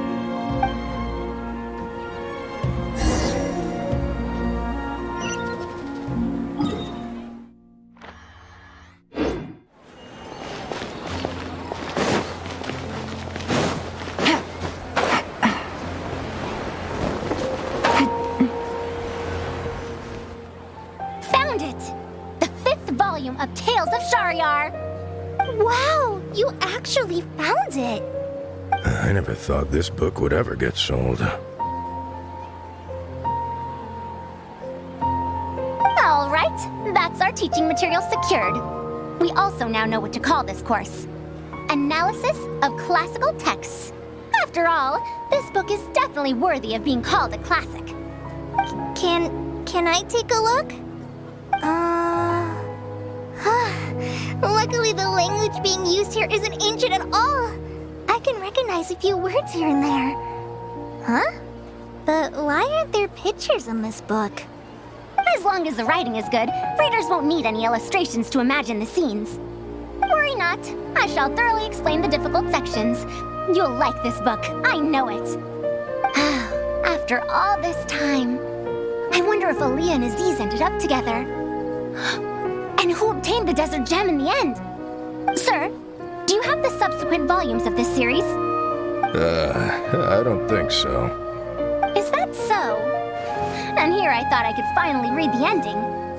Never mind, I'll keep searching for the later volumes myself. If I'm to use it as a teaching material, it's better to start earlier in the series. Where are the first 4 volumes? Why aren't they all together? I don't have those either. Actually, this is the only volume I have. Is this series really that popular? No. It's not popular at all. Rather, there's absolutely no demand for it. No demand? Impossible! Back then, I'd come across at least 3 groups of people talking about it during a single stroll at the Academia. Seriously?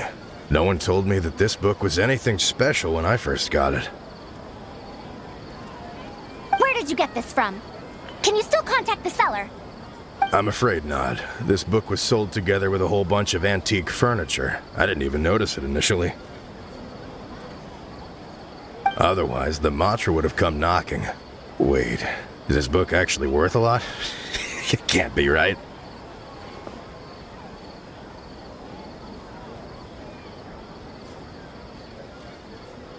That's impossible. No matter how strict the Academia was, there's no way Tales of Shariar could have fallen into such a state. I do remember a passerby skimming through the book a few days ago. However, he simply sighed and left. He sighed? Why would he react like that? Given the quality of Tales of Shariar, he should have been entranced after a single glance. I'm sorry. Traveler, Kale, please give me a moment. I'd like to look through this book first. Why is there another misunderstanding between Aliyah and Aziz? Also, why is there no mention of the Desert Gem at all? And a new character is introduced with no foreshadowing at all? Also, what are all these new names and terms? Is this really the Tales of Shariar I know? Well, that passerby reacted in much the same way. It's Madar from the cafe over there. You know, the fellow who spends all day telling the legend of Antara.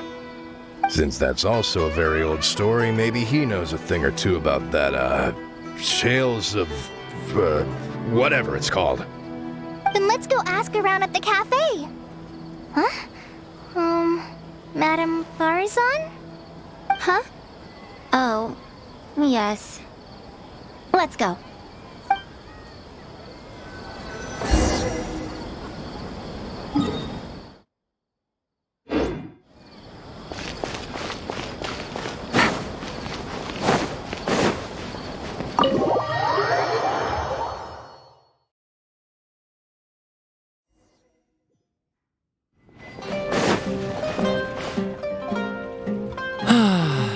Another day, another empty room.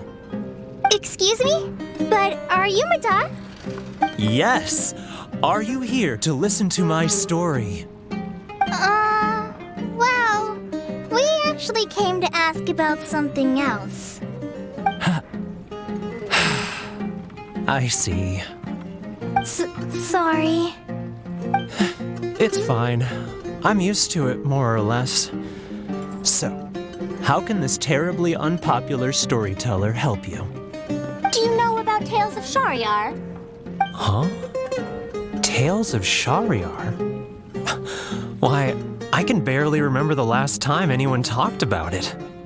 My master always talked about how incredibly popular that book used to be. However, I tried reciting a few chapters of it at the cafe, and I found that it's even less popular than The Legend of Antara. Your master? Yes, the one who taught me how to be a storyteller. He said that Tales of Shahryar was written by his master's master's master. He also said that this great-great-grandmaster was an academia researcher, and that even the sages liked the series. He wrote 4 volumes back then, and the reviews just got better and better. You couldn't find a single person in Sumeru who hadn't read his books. And then? What happened next? Why doesn't anyone know about Tales of Shahryar now? Oh, it's hard to tell when it comes to trends. One day everyone likes stories like that, and the next day their tastes change completely. Instead of writing a proper ending, this great-great-grandmaster kept trying to extend the story. To tap into popular trends, he added a lot of tropes. Then, starting from the 5th volume, the reviews started to go downhill. How could that be? Then what happened to Tales of Shahryar in the end? In the end, there's no ending. The great-great-grandmaster tried to write a few more volumes, following whatever trends were popular at the time, but the trends kept changing right as he published his books. He got so infuriated that he stopped writing altogether and focused on his research instead. What? So there's no ending? The readers didn't care? By that time, only a very small number of people were reading Tales of Shahryar. Anyway, my master probably exaggerated. How could a work possibly have been that popular? The only tangible thing my great-great-grandmaster left is the original draft of Legend of Antara. He also left behind many theses from his research phase. When my master talked about Legend of Antara, he'd even quote from those theses. My master is a much better storyteller than me. Even when we're telling the same story about Antara, he's always able to draw in a huge crowd. But even he won't recite Tales of Shahryar due to its ever-changing writing style and its lack of an ending. So, Antara's story is the one that lasted through the years. Well, not even sages can definitively ascertain the quality of something like a story. In the end, only time can separate the classics from the fads. Only time? Madame Faruzan? It's been 100 years. Perhaps some things I once believed to be great aren't so after all.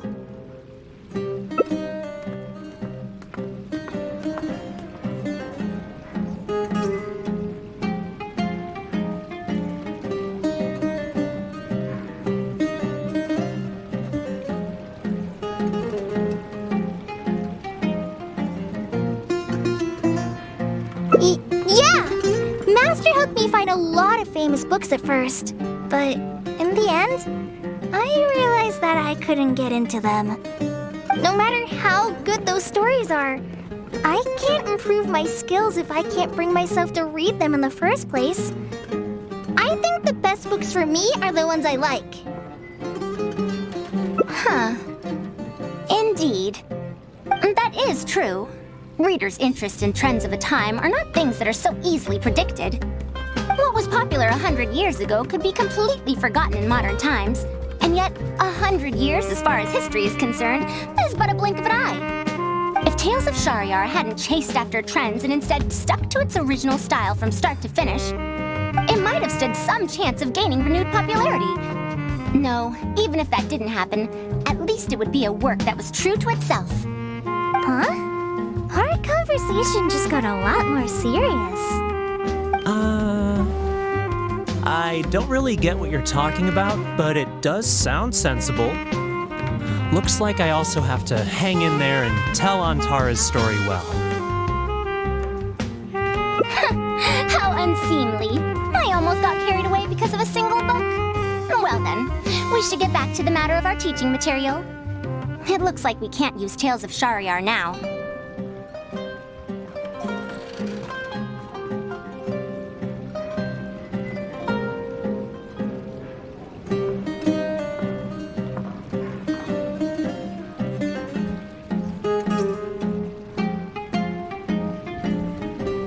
No, it's much too old. Oh. Kale, you found a book that you liked at the bookstall? Yes? Yes, but I don't really... Then we'll use that book as our teaching material. Now that I think about it, using a book that you like is the most suitable choice for teaching you how to read. As for the academia, as long as we come up with an appropriate course name, we should be able to get away with this.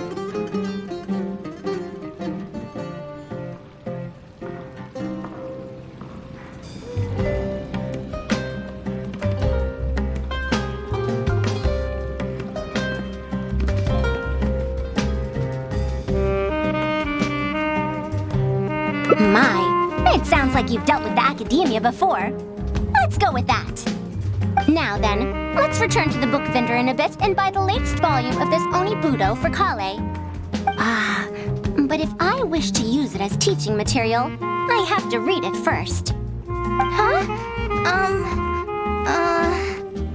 Speaking of which, other than third eye of perception and illusory mirror, I also espy some unfamiliar phrases from the reader's messages at the back of the book. Such things as, even if it reminds me of my dark history, I still can't help but be drawn in by the story. And the author has written all the things that I only dare whisper into a tree hollow. Why do people use dark history to refer to awkward or embarrassing memories? Is this some slang that was invented in the last century? If one of our learning objectives was researching linguistic changes over the past 100 years, it might make it easier to get these books approved as teaching material. Oh, I can tell you what that's all about. Apparently, in their youth, some people used to imagine themselves as someone burdened by fate, fighting against the world, etc. But as they grew older, they started to become embarrassed by such memories. Some would write those fantasies into novels, while others would entrust such tales to tree hollows. Mata? You know, I suddenly have the urge to hear a story about Antara. Huh? Why so suddenly?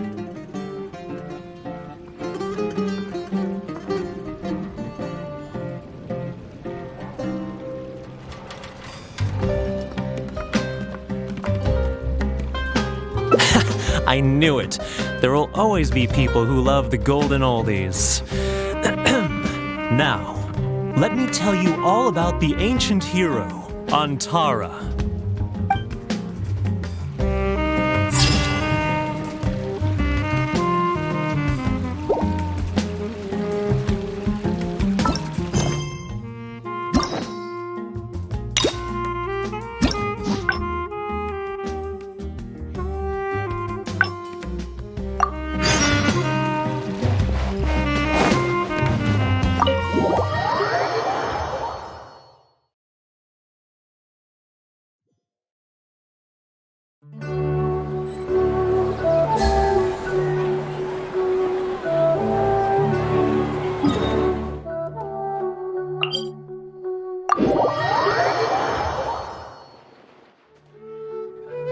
What now? She seems so busy.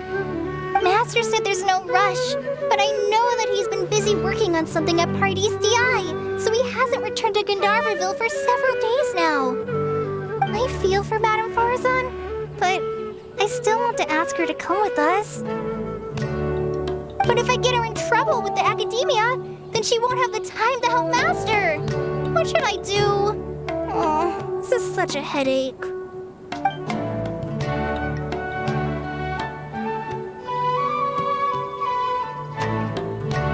Yeah, that would be the best for them both. I'll check with... But I'm sure he'll say... Huh? Oh, so if I also stay and help... Okay, then.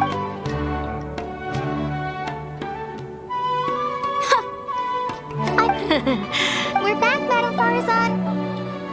The Traveler said... Oh, why I couldn't ask for more. Is that so? Now, I don't know if Tainari's told you about this before, but while my research involves learning about ruins and the mechanisms within them, I don't belong to Ksharawar, which specializes in researching mechanisms, nor am I in Spontamod, which specializes in researching energy flow. Instead, I'm part of Haravatat, which specializes in languages and scripts. She has been invited to Kasharawar multiple times to continue her research, but she's rejected them each time. Just listen to how they introduce themselves. In the future, Kasharawar will be the only Darshan with the ability to research mechanisms. There's no such thing as exclusivity in knowledge.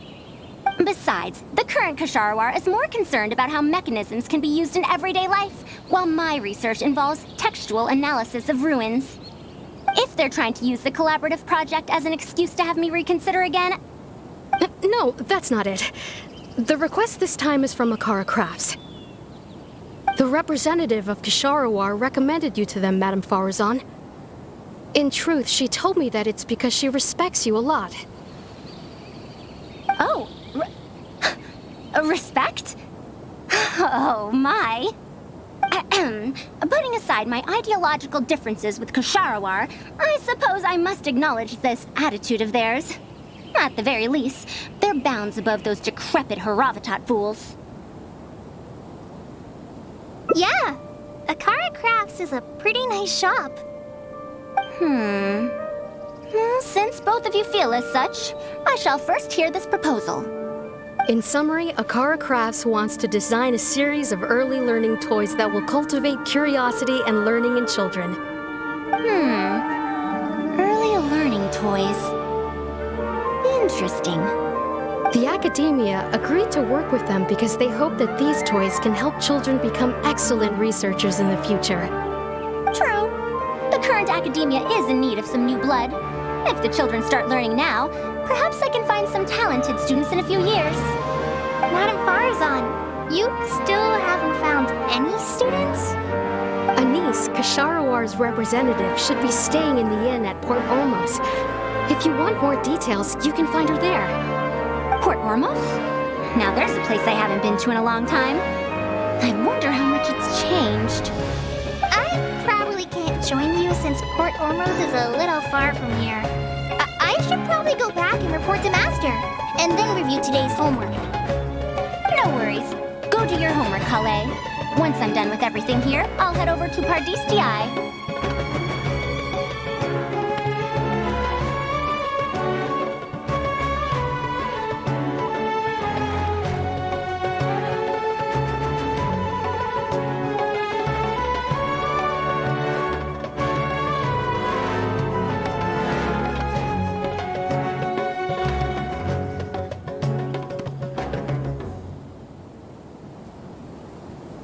Thank you. Why, I'd even call this a rare chance for a curious researcher like myself to observe the legendary traveler up close.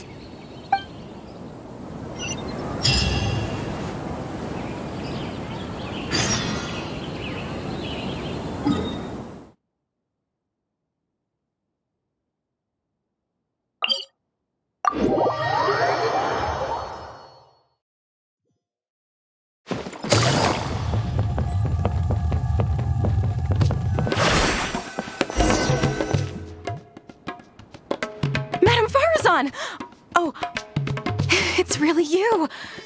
Did you change your mind? All right, calm down. Let me be clear. I'm still not all that interested in Kasharawar. I'm just here to see how the project is going. After all, you're here as representatives of the academia in this collaboration.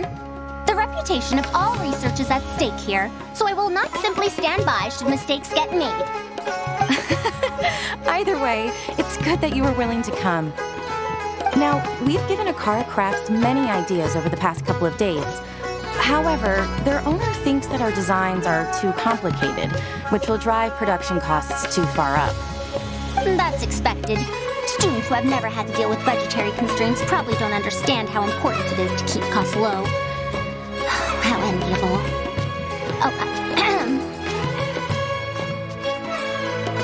If you join the Kasharawar, your budget will be as big as you want it to be.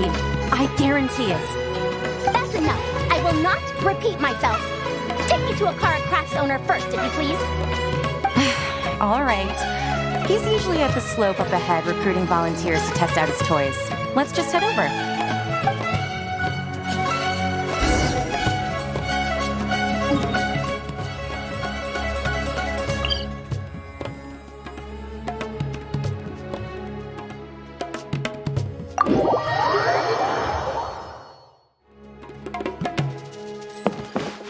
it easy.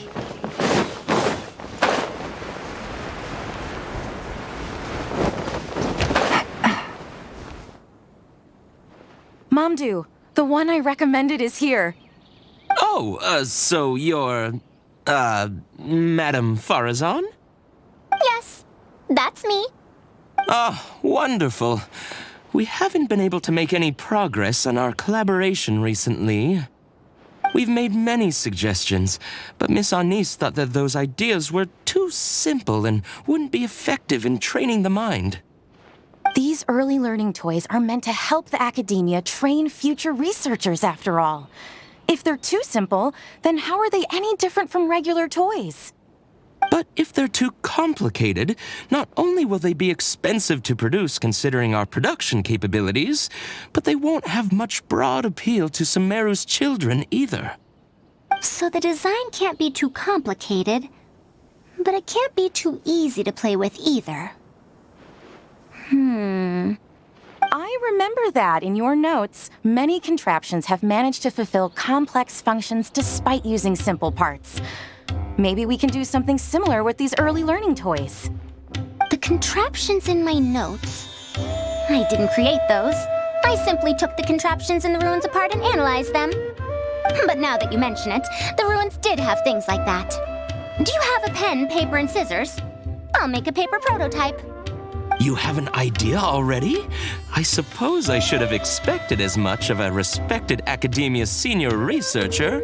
We do have those. Yes, please, help yourself.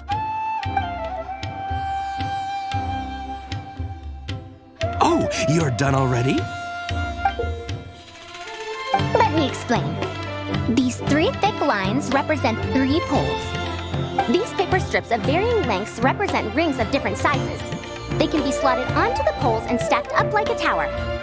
Well, that is easier to make than I expected. So, how is this game played? That's very simple as well. You just need to shift the tower from this pole to another pole. Isn't this a little too simple? Even by the standards of an early learning toy, I mean. Of course, when moving each ring, the paper strips in this case, you must follow one rule. You can only move one ring at a time, and you can't place a bigger ring on top of a smaller one. It's like building a tower. The rings in the 3 poles must be stacked from big to small. I named this toy Pagoda Stack. Pagoda Stack. That sounds way too simple. Even I feel like it's missing something. Give it a try and you'll find out if it's simple or not. I heard from Anis that you find volunteers to try out the toys, right? Why don't we do the same for this game? It's such a simple toy. There's no need to... Mamdu, let's just do as she says.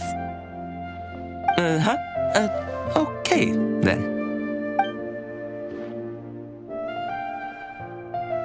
And that's how you play this game. You can all give it a try. Let's see who's able to move the tower to another pole in the smallest number of steps. You called everyone here for such a simple toy? It doesn't look like it'll take that many steps. Come on, we all promised to help Mr. Mamdu test out the new toys. He said he'd give us new Genius Invocation TCG cards. Ugh, fine. Let's get this over and done with so we can head back and play cards.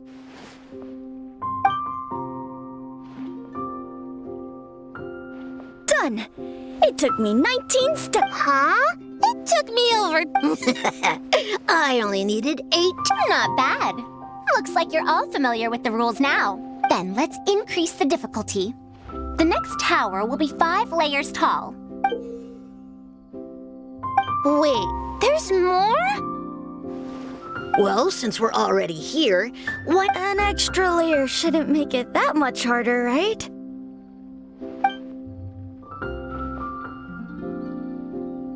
What's going on? I've already moved over 30 steps, but I'm still not done yet. I'm almost done. Looks like I'm the faster one this time. Done! It took me 35 steps. What? How? This Pagoda Stack toy is pretty fun to play with. Good. We'll try it one final time. This time, we'll add 2 more layers, making 7 layers in total. Mamdu, we've still got quite a few paper strips here. Why don't you give this a go as well? Do you need that many steps for something this simple? Let me try. Madam Faruzan, allow me to try it as well. You were looking at it quite seriously just now. Are you starting to understand the principles involved? I think so. If you want to test out your hypothesis, you'll just have to play and find out. Got it. We don't have enough paper strips left for you, Traveler. However, by the looks of things, you seem to have the game figured out. Why don't you guess what the lowest number of steps needed to solve a 7-layer pagoda stack is? Oh, color me impressed. You figured it out so quickly. Let's see how well they do then. If I move this small ring, then the big one won't be able to go on top of it. Oh, this is going to take more steps than I expected. I've lost count of how many steps I've taken. Can I restart? This got a lot harder.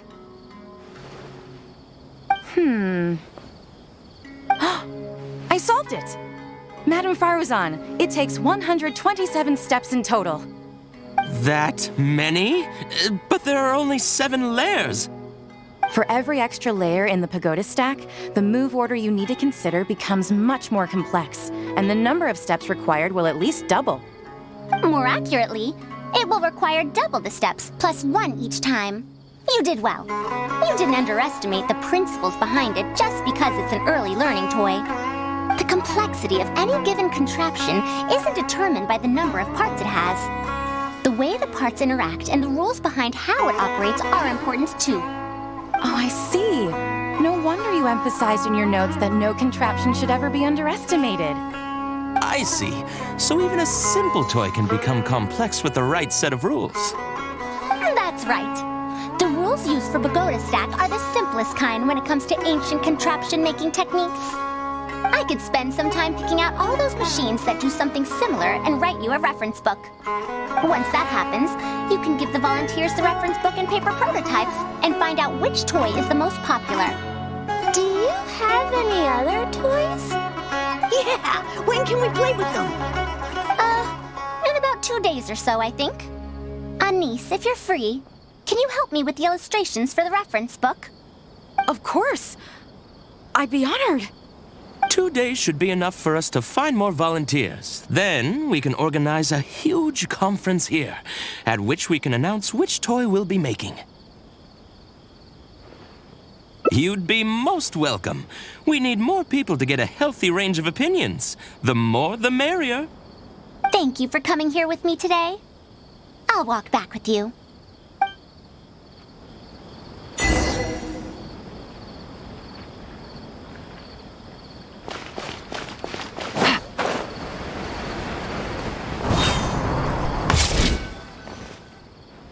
I'll be going then. Say hi to Tainari and Kale for me if you can. Once everything here is settled, I'll make my way over to Pardis DI as quickly as I can.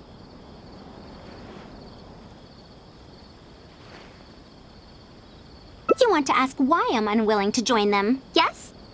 Putting aside the fact that they're too full of themselves, I actually have no issue with their research methodologies and approach. After all, knowledge is either right or wrong. Superiority and inferiority do not come into the conversation. All researchers are just doing their best to shed light on the unknown in their respective fields of expertise. No matter what corner of the unknown they shed light on, it's a step forward for us all.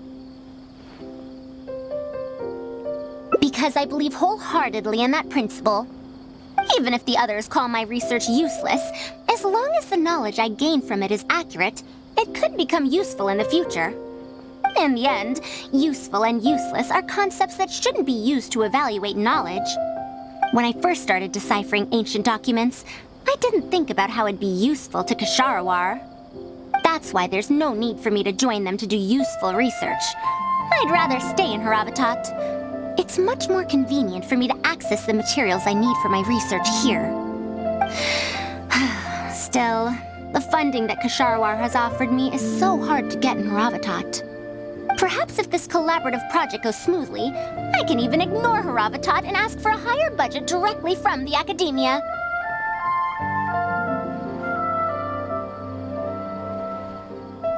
Oh, I could come up with lots of ideas. With Anis's help, 2 days will be enough for our work.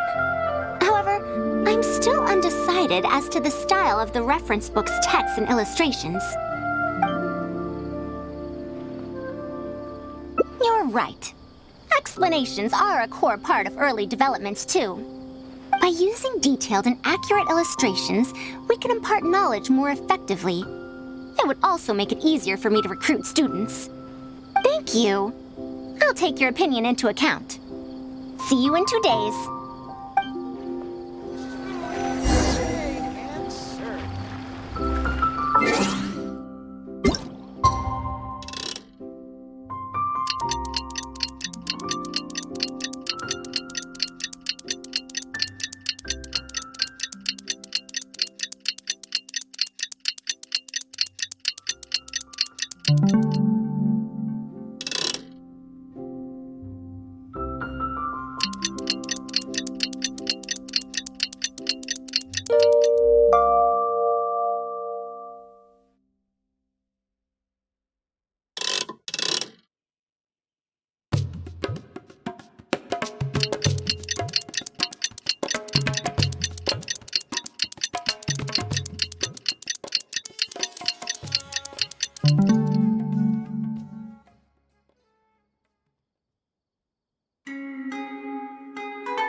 You're here.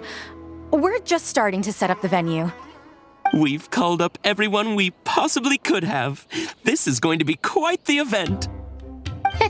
My masterpiece is going to be exhibited after all. Let's see what the academia shall say about it this time. To sum up, the 24 forms of pressure-based puzzle mechanisms were used in various ruins. All right, let's go to the next page. Now, I'll explain the base layer design of elemental monuments. Are we done yet? Oh, I'm falling asleep. I don't understand any of it at all.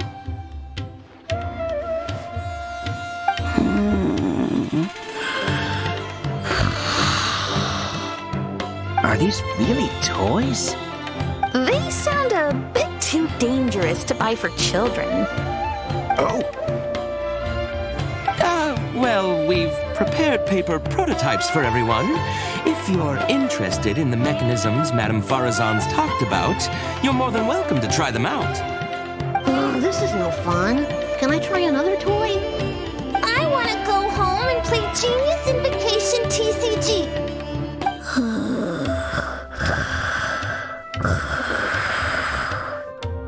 Forget it. I don't think anyone would be interested. I should go home and take care of my children.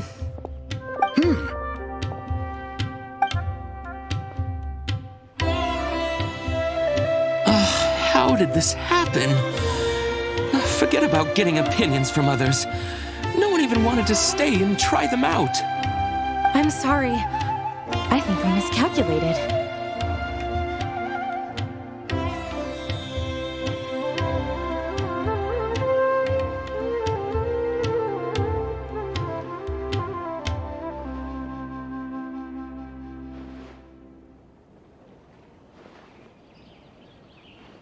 No, you simply gave suggestions. I was the one who decided to follow through. Anise, too, was only following my instructions. I will find a way to make up for this error. Please, give me some time. I'll write another reference book. Excuse me, but are you the one who wrote this reference book? Yes. Who are you? Ah, you're that man mountain who was in the crowd just now. Do I stand out that much? Well, I guess I don't look like someone who'd have anything to do with toys. Let me introduce myself. I'm Kamal, the branch master of Sumeru's Adventurers Guild. What's the branch master doing here? Were you looking for us, or did something happen? I came to Port Ormos to visit some old friends. On the way over, I saw the booklet you were handing out, so I came to take a look. Can you print a few more copies of this booklet and sell them to the Adventurers Guild? Also, could you make full-fledged models of those paper prototypes and sell them to us as well? What does the Adventurers Guild want with these toys? You may see them as toys, but to adventurers who need to deal with all sorts of machines and contraptions within ancient ruins, this booklet is a true treasure. We have many members who can't read, so books are of little use to them. What they know of handling mechanisms has been learned solely through word of mouth. Even if the academia granted public access to all their books, there are people who can't use them. Ah, and our booklet is practically all pictures. Well, it is designed for children.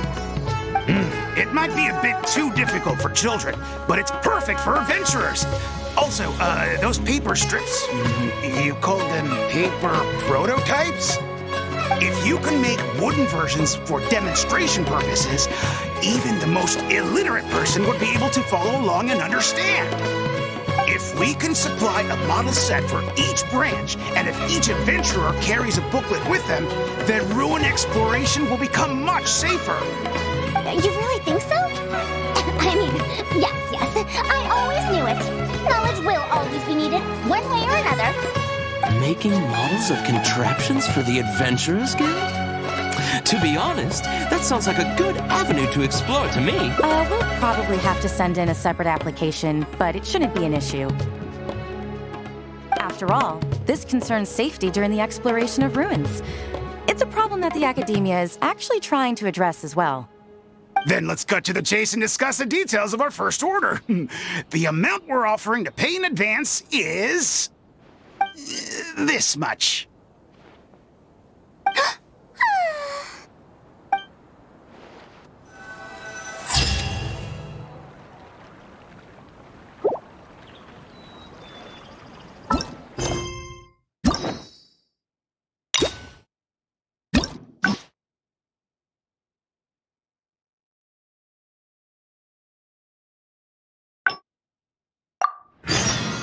Navigating the world is a whole lot easier with a few different identities to choose from.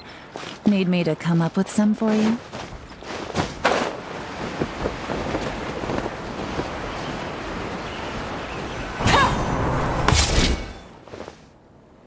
I'll be going then. Say hi to Tainari and Kale for me if you can. Once everything here is settled, I'll make my way over to Pardistii as quickly. Anise. We haven't had much time to get to know each other, but she seems like a good kid. She's able to calmly figure out the basic principles behind something without being influenced by others. I'll do my best to teach her over the next few days. Still, how much she learns will really depend on her.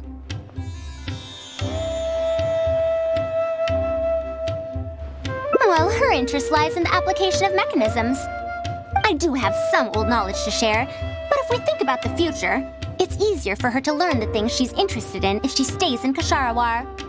My research into mechanisms is, in a sense, a side effect of my research into ancient texts. If she becomes my student to learn how to make modern contraptions, it wouldn't benefit either of us in the long run.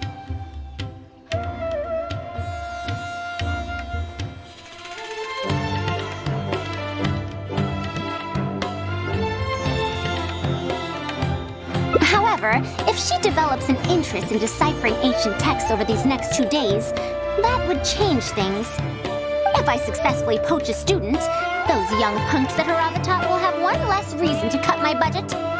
Perhaps if this collaborative project goes smoothly, I can even ignore Haravatat and ask for a higher budget directly from the academia.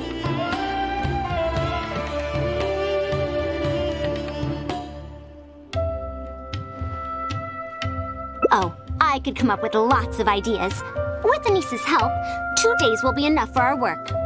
However, I'm still undecided as to the style of the reference book's text and illustrations.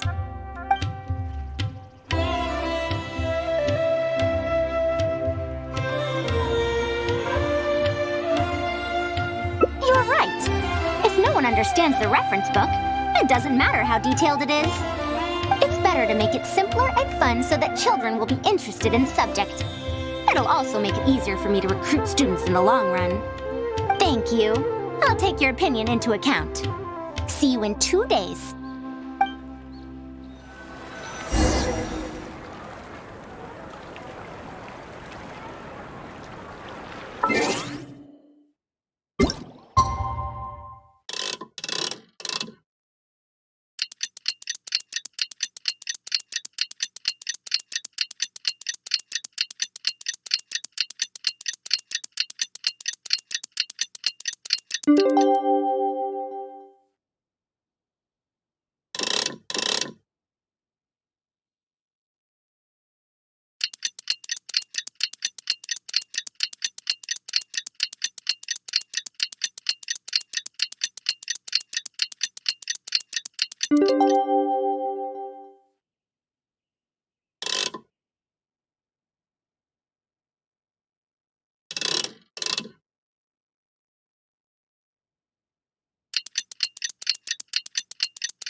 Good roll.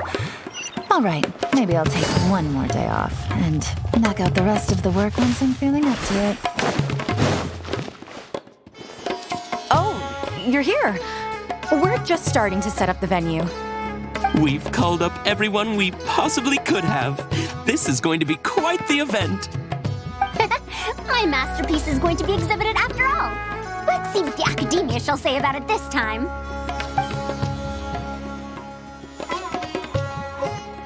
And if we activate this little mechanism just like that, a Sumeru rose will appear at the top of the cane. Oh, I see. I thought it came out of thin air. It's amazing. If the mechanism was bigger, you could make a rabbit appear, right? Then you can't use a cane. Could you switch it out with a hat or something? You're applying what you learned creatively. Not bad. Let's look at the next page. If you fold an origami bird like this, it'll fly further and more stably.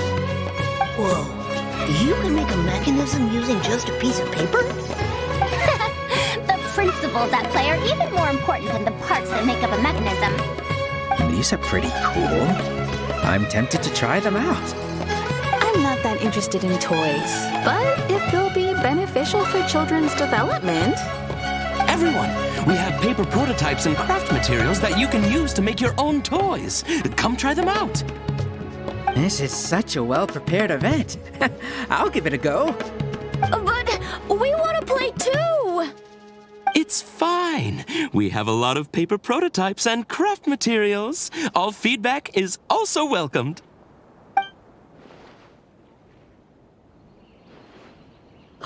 Oh, my origami bird flew further this time. Professor Faruzan, how can I make mine fly further? Just madam will do. Maybe in the future, you may indeed get the chance to call me Professor. You may wish to pay attention to these few details. Here, for example. All right, try it again. Wow, it really did fly farther! Madam Faruzan, will we learn origami at the academia? Of course you will. If you become a researcher, you can explore any field you like to your heart's content. In the future, if you want, you can even become one of my students. But But Mom and Dad said that there are 6 Darshans in the Academia. Wait, was it 7? Which Darshan teaches about mechanisms in origami? Well, in this case, it wouldn't be Haravatat. I know. We need to choose Kasharawar. Huh? I want to attend Kasharawar in the future and fold even better origami birds. I want to make even more awesome mechanisms! Actually, the other Darshans do have their own specialties, too. For example, Haravatat specializes in... Pay attention, children. Children? How did this happen? What if we end up in a Darshan we don't like? Does that mean that we won't get to learn about the things we do like?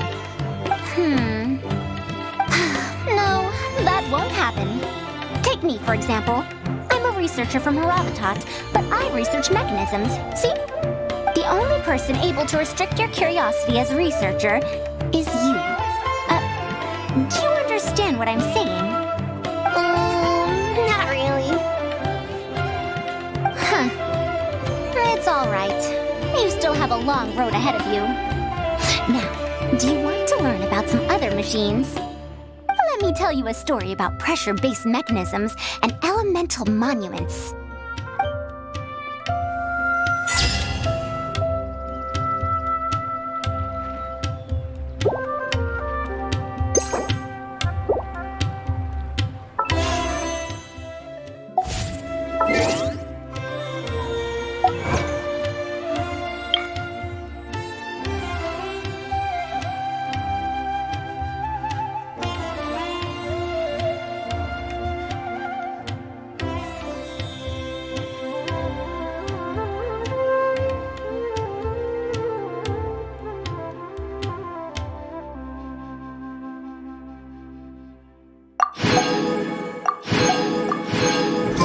I got a new letter from an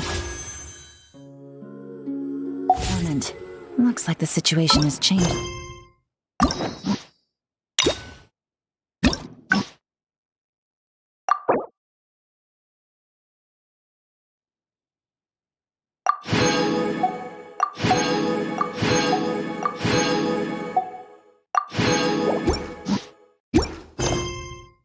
Again.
I await your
snow that once adorned the world inside.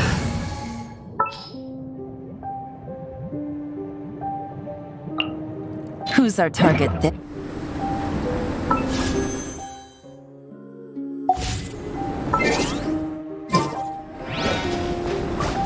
Take it easy.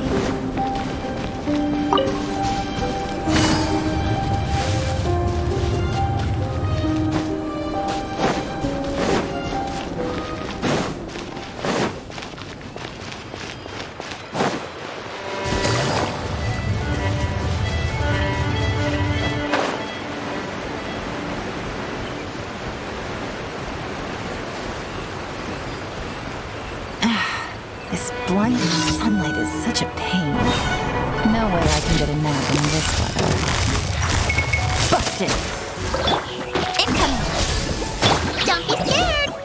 Nowhere to hide. Don't blink! Huh? Quietly.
Shall we take a stroll?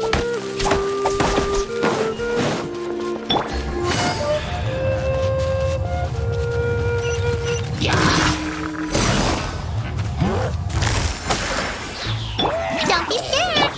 Incoming!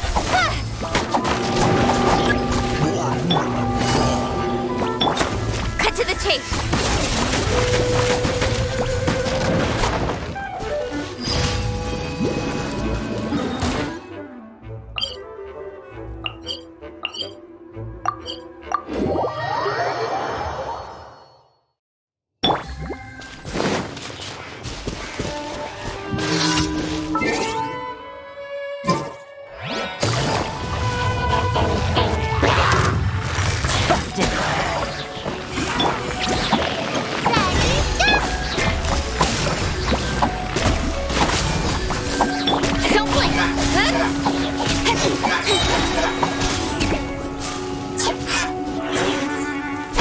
Speed of light!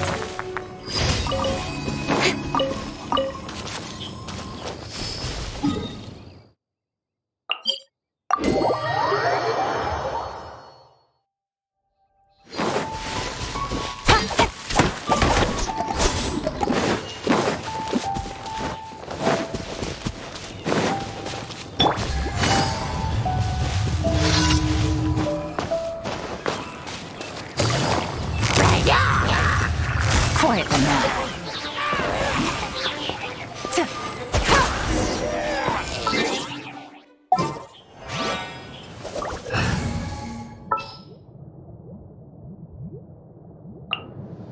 I'll watch your back.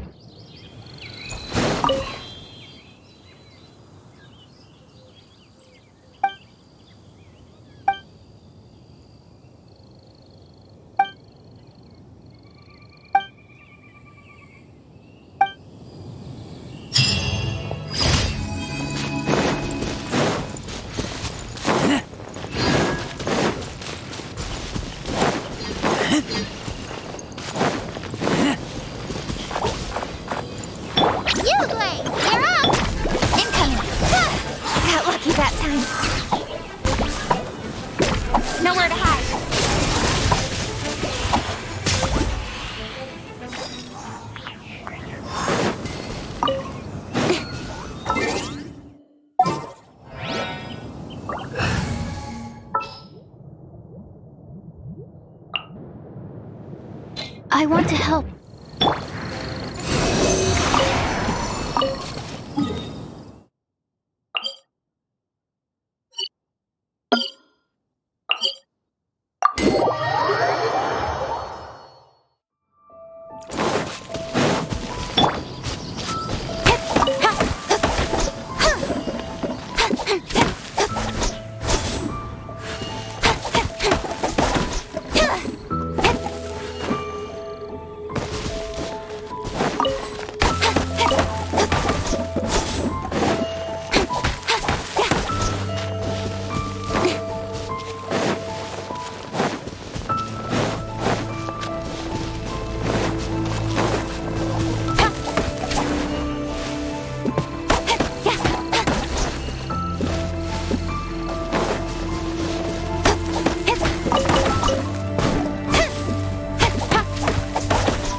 What's wrong?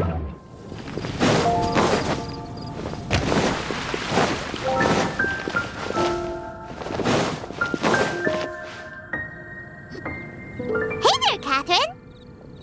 Good day, you two. It's nice to I'm afraid I'd struggle to find you any commissions in the near future. With the arrival of the Windbloom Festival, think of this period as the off-season for the Mondstadt branch of the Adventurers Guild.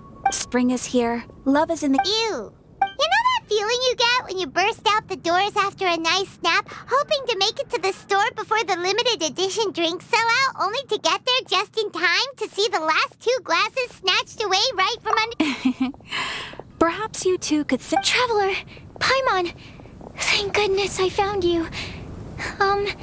There's something I need your help with. Woo! Sucrose? Go ahead, Sucrose. We don't have anything else to do right now anyway. Phew. Okay. Here's the situation. I've been appointed as the Windbloom Festival's special ambassador by the Knights of Favonius this year. My task is to do good deeds for people during this festival of gratitude and love. Nice one! So how did they decide who to appoint anyway? They spun an empty bottle donated by Angel's Share inside a circle with all our names on it.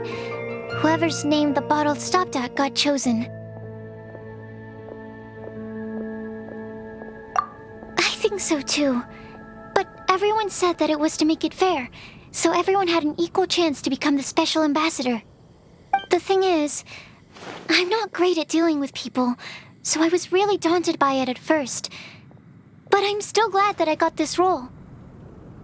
Luckily, I came up with a way to spur myself on, which has helped. Have a look.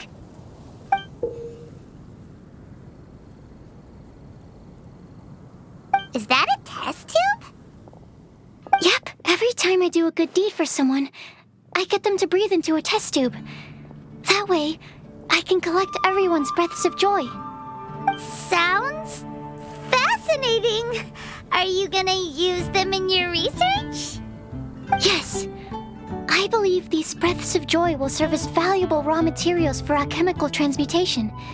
With any luck, I'll be able to produce something truly miraculous. Darn, now Paimon's hungry. Wait, you're doing this on purpose, aren't you? Actually, I meant something even more exciting than that. I can't say for sure until I have more test results to confirm my hypothesis, though. Alchemists mustn't make claims they can't live up to. Anyway, I'm still missing one final breath of joy. Oh, is that all you need help with? That's easy. Just treat Paimon to a sweet madame. Then you'll get your last breath of joy. Hey, come on! Paimon's doing her best to help, okay? So, does it need to be more like official or ceremonious or something? No, joy isn't measured in those terms at all. Let me put it this way. Have you ever planted a fruit seed and cared for it while it grows? In the same way that those tender, sweet fruits are the product of your time and effort, the amount of joy derived from an experience is positively correlated to the degree of hardship overcome during it. For example, in my case, I would say that to experience a statistically significant amount of joy, I'd have to do something like spend 6 months developing a medicine formula to a point where it was finally consistently effective.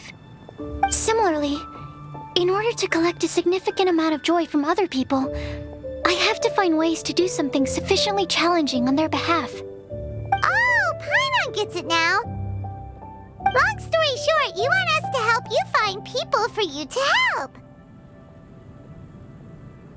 Oh, that's pretty tough given that it's the Windbloom Festival and all. Oh, I figured since you're such experienced travelers, you might have some ideas. But if even you don't know how to approach this...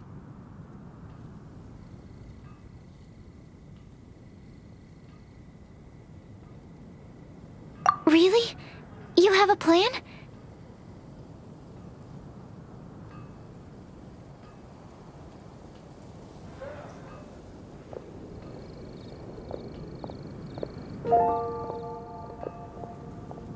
Well, if she's in, then Paimon will help too. With the talking, anyway. But, if things don't work out, can Paimon still get that sweet madame? Oh, come on, Traveler. This is a festival of gratitude and love, after all. How could you refuse? Excuse me, Sucrose? Could I borrow you for a second? Package for you. Oh, sure. Be right back.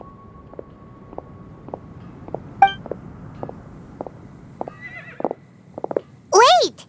Is that who Paimon thinks it is? That's Kale, right? When did she arrive at Mondstadt?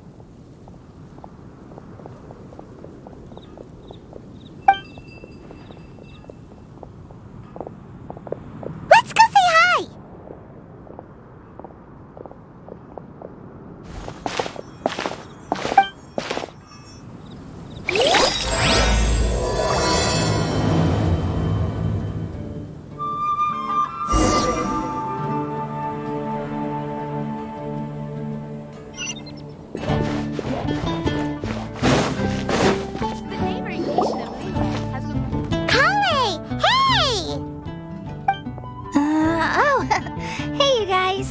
What are the chances?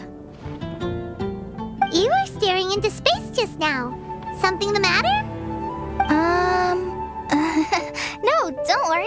I'm fine. I was just looking at a Mondstadt children's book in the souvenir shop over there. While I was flipping through it, a piece of paper fell out. The writing on it was really mysterious, almost like a prophecy. If you can do these things, you may light the lantern of utmost joy and receive a supreme blessing. And what does these things refer to? Find a flower that is not of this world. Find a guide who will never get lost. Find one who would never lie. Find a legend that never ends. So, 4 things in total. Here, have a look. I asked a lady who owns the store about it, but she said that she didn't know anything about any paper slips.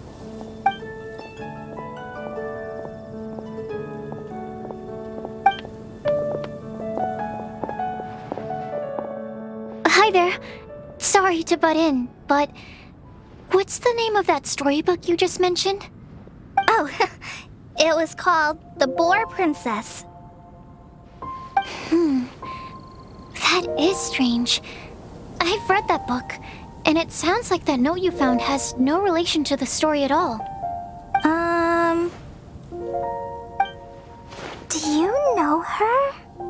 Let Paimon do the honors. Kale, this is Sucrose, an alchemist with the Knights of Favonius. And Sucrose, meet Kale. She's a trainee forest ranger from Sumeru's Avidia Forest. Hello. Hi.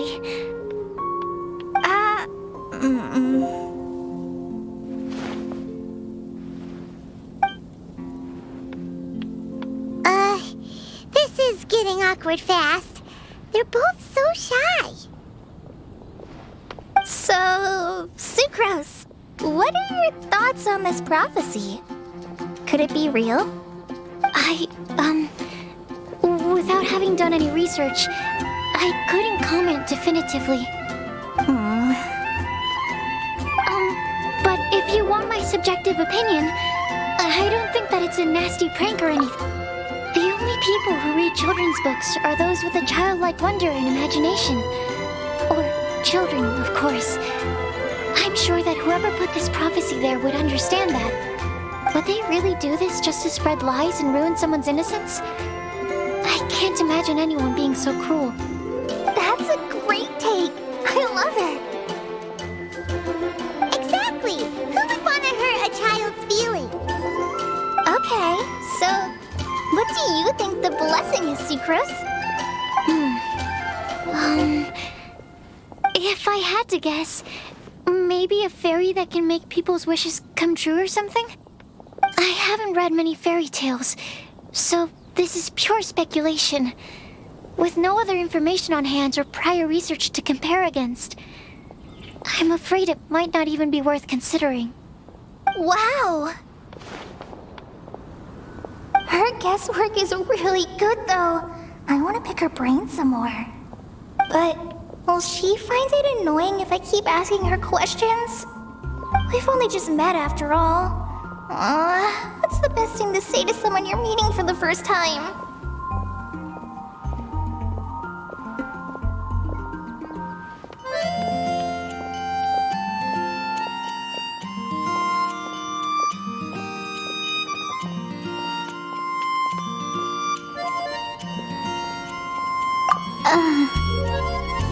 Well, yes. I mean, if possible. Then, what would you wish for, Kale? I'd wish for a better personality. Uh-huh. Huh? You can't waste it on that! You've got a great personality already! That's very kind of you. But if you know me like I do... Kale! I know that voice! It's...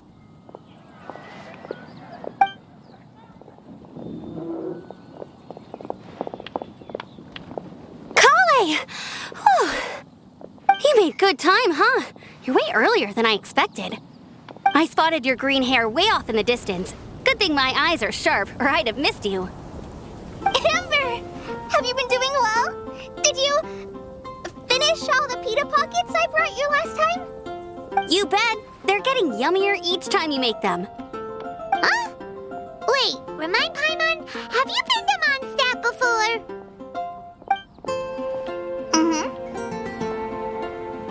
A long time ago, I had a lot of help from a lot of people here in Mondstadt. So ever since my Elazar got better, I've been looking out for an opportunity to come back to Mondstadt and tell them all the news that I've been cured.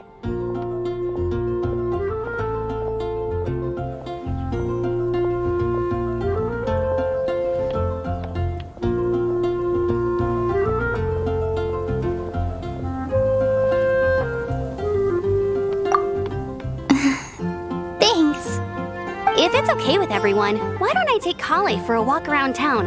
I'd like to show her some of the places she didn't get to see last time. Of course. Fine by me. Sure, go right ahead.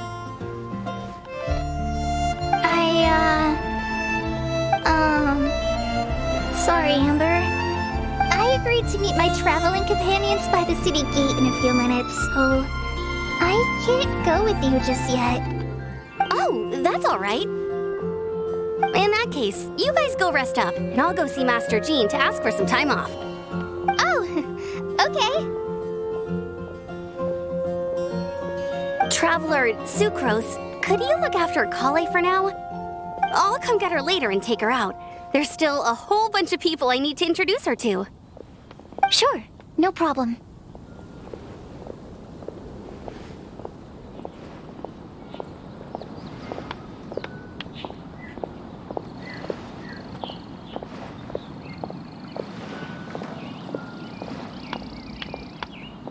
Awesome. See you later then.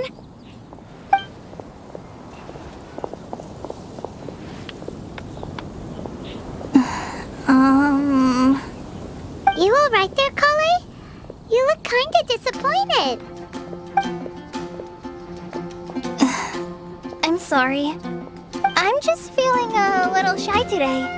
Don't worry about me. Amber wants to introduce me to more of her friends. Am I gonna be able to cope? I've only met Sucrose so far. I'm already struggling to make conversation. I wish I had a little more self-confidence. Then I'd find it much easier to make friends with people. It's nearly time! Let's go to the gate and see if they've arrived.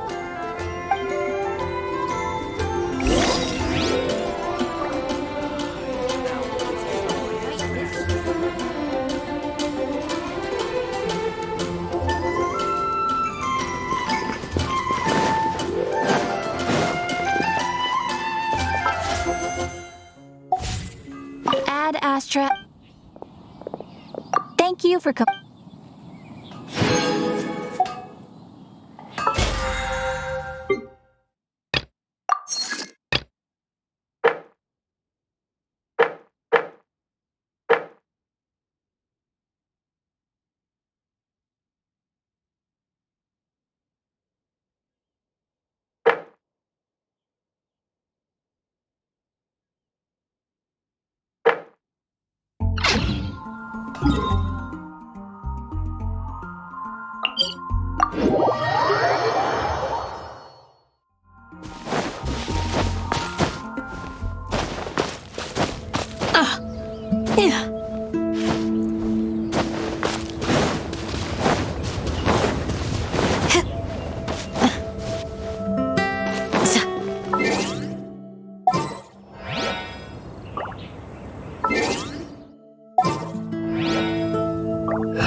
A pleasure to be with.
This realm is...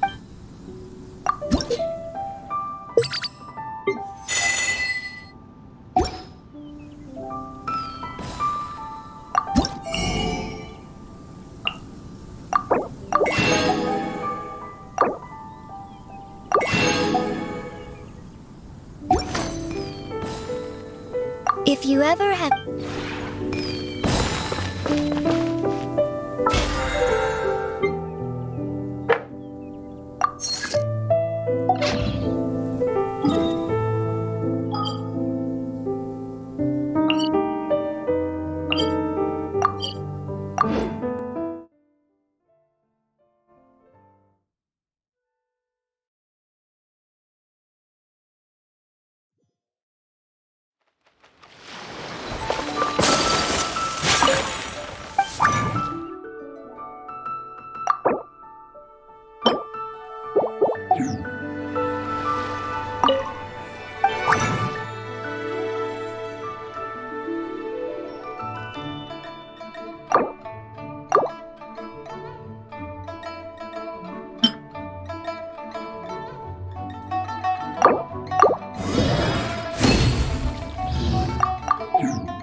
A blade.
So this is a day in the life of the traveler. I'm learning more about you all the time.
My shield grip.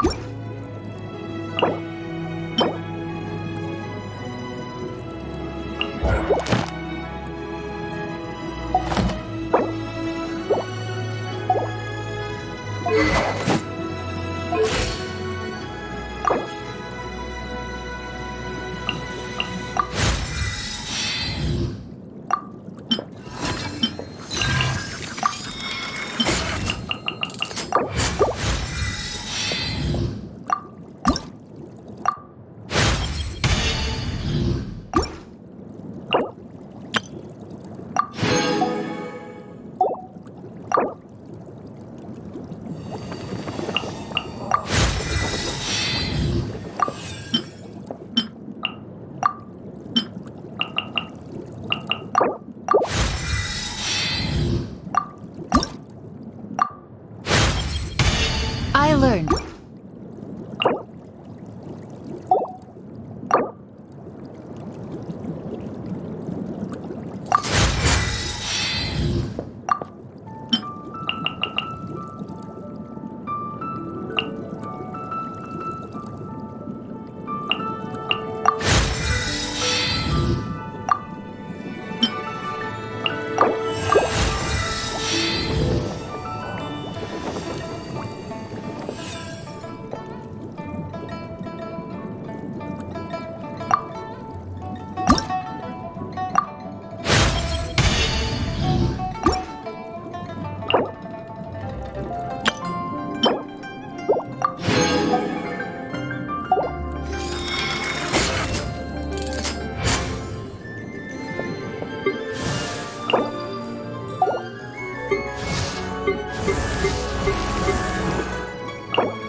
From our homeland, or a fool who trespasses upon the waters of Chingsa.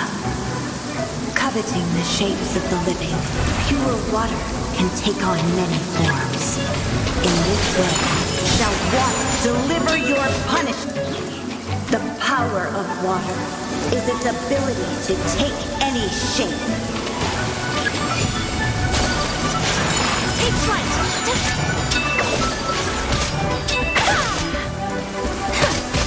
Without solid ground, terrestrial creatures become simply helpless.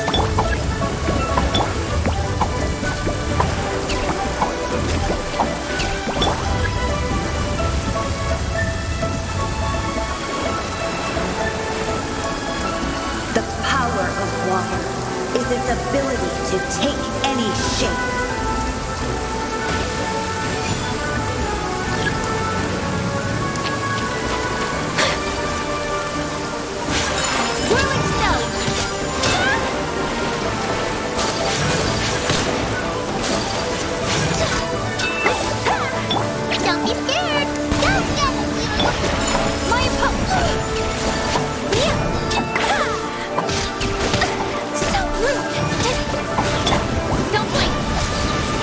to the tape.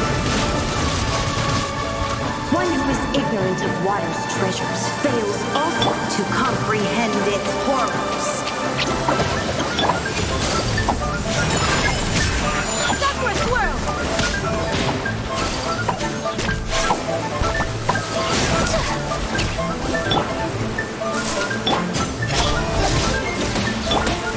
Stay put! Whirling snow! Let's see what happens when you lose your foothold.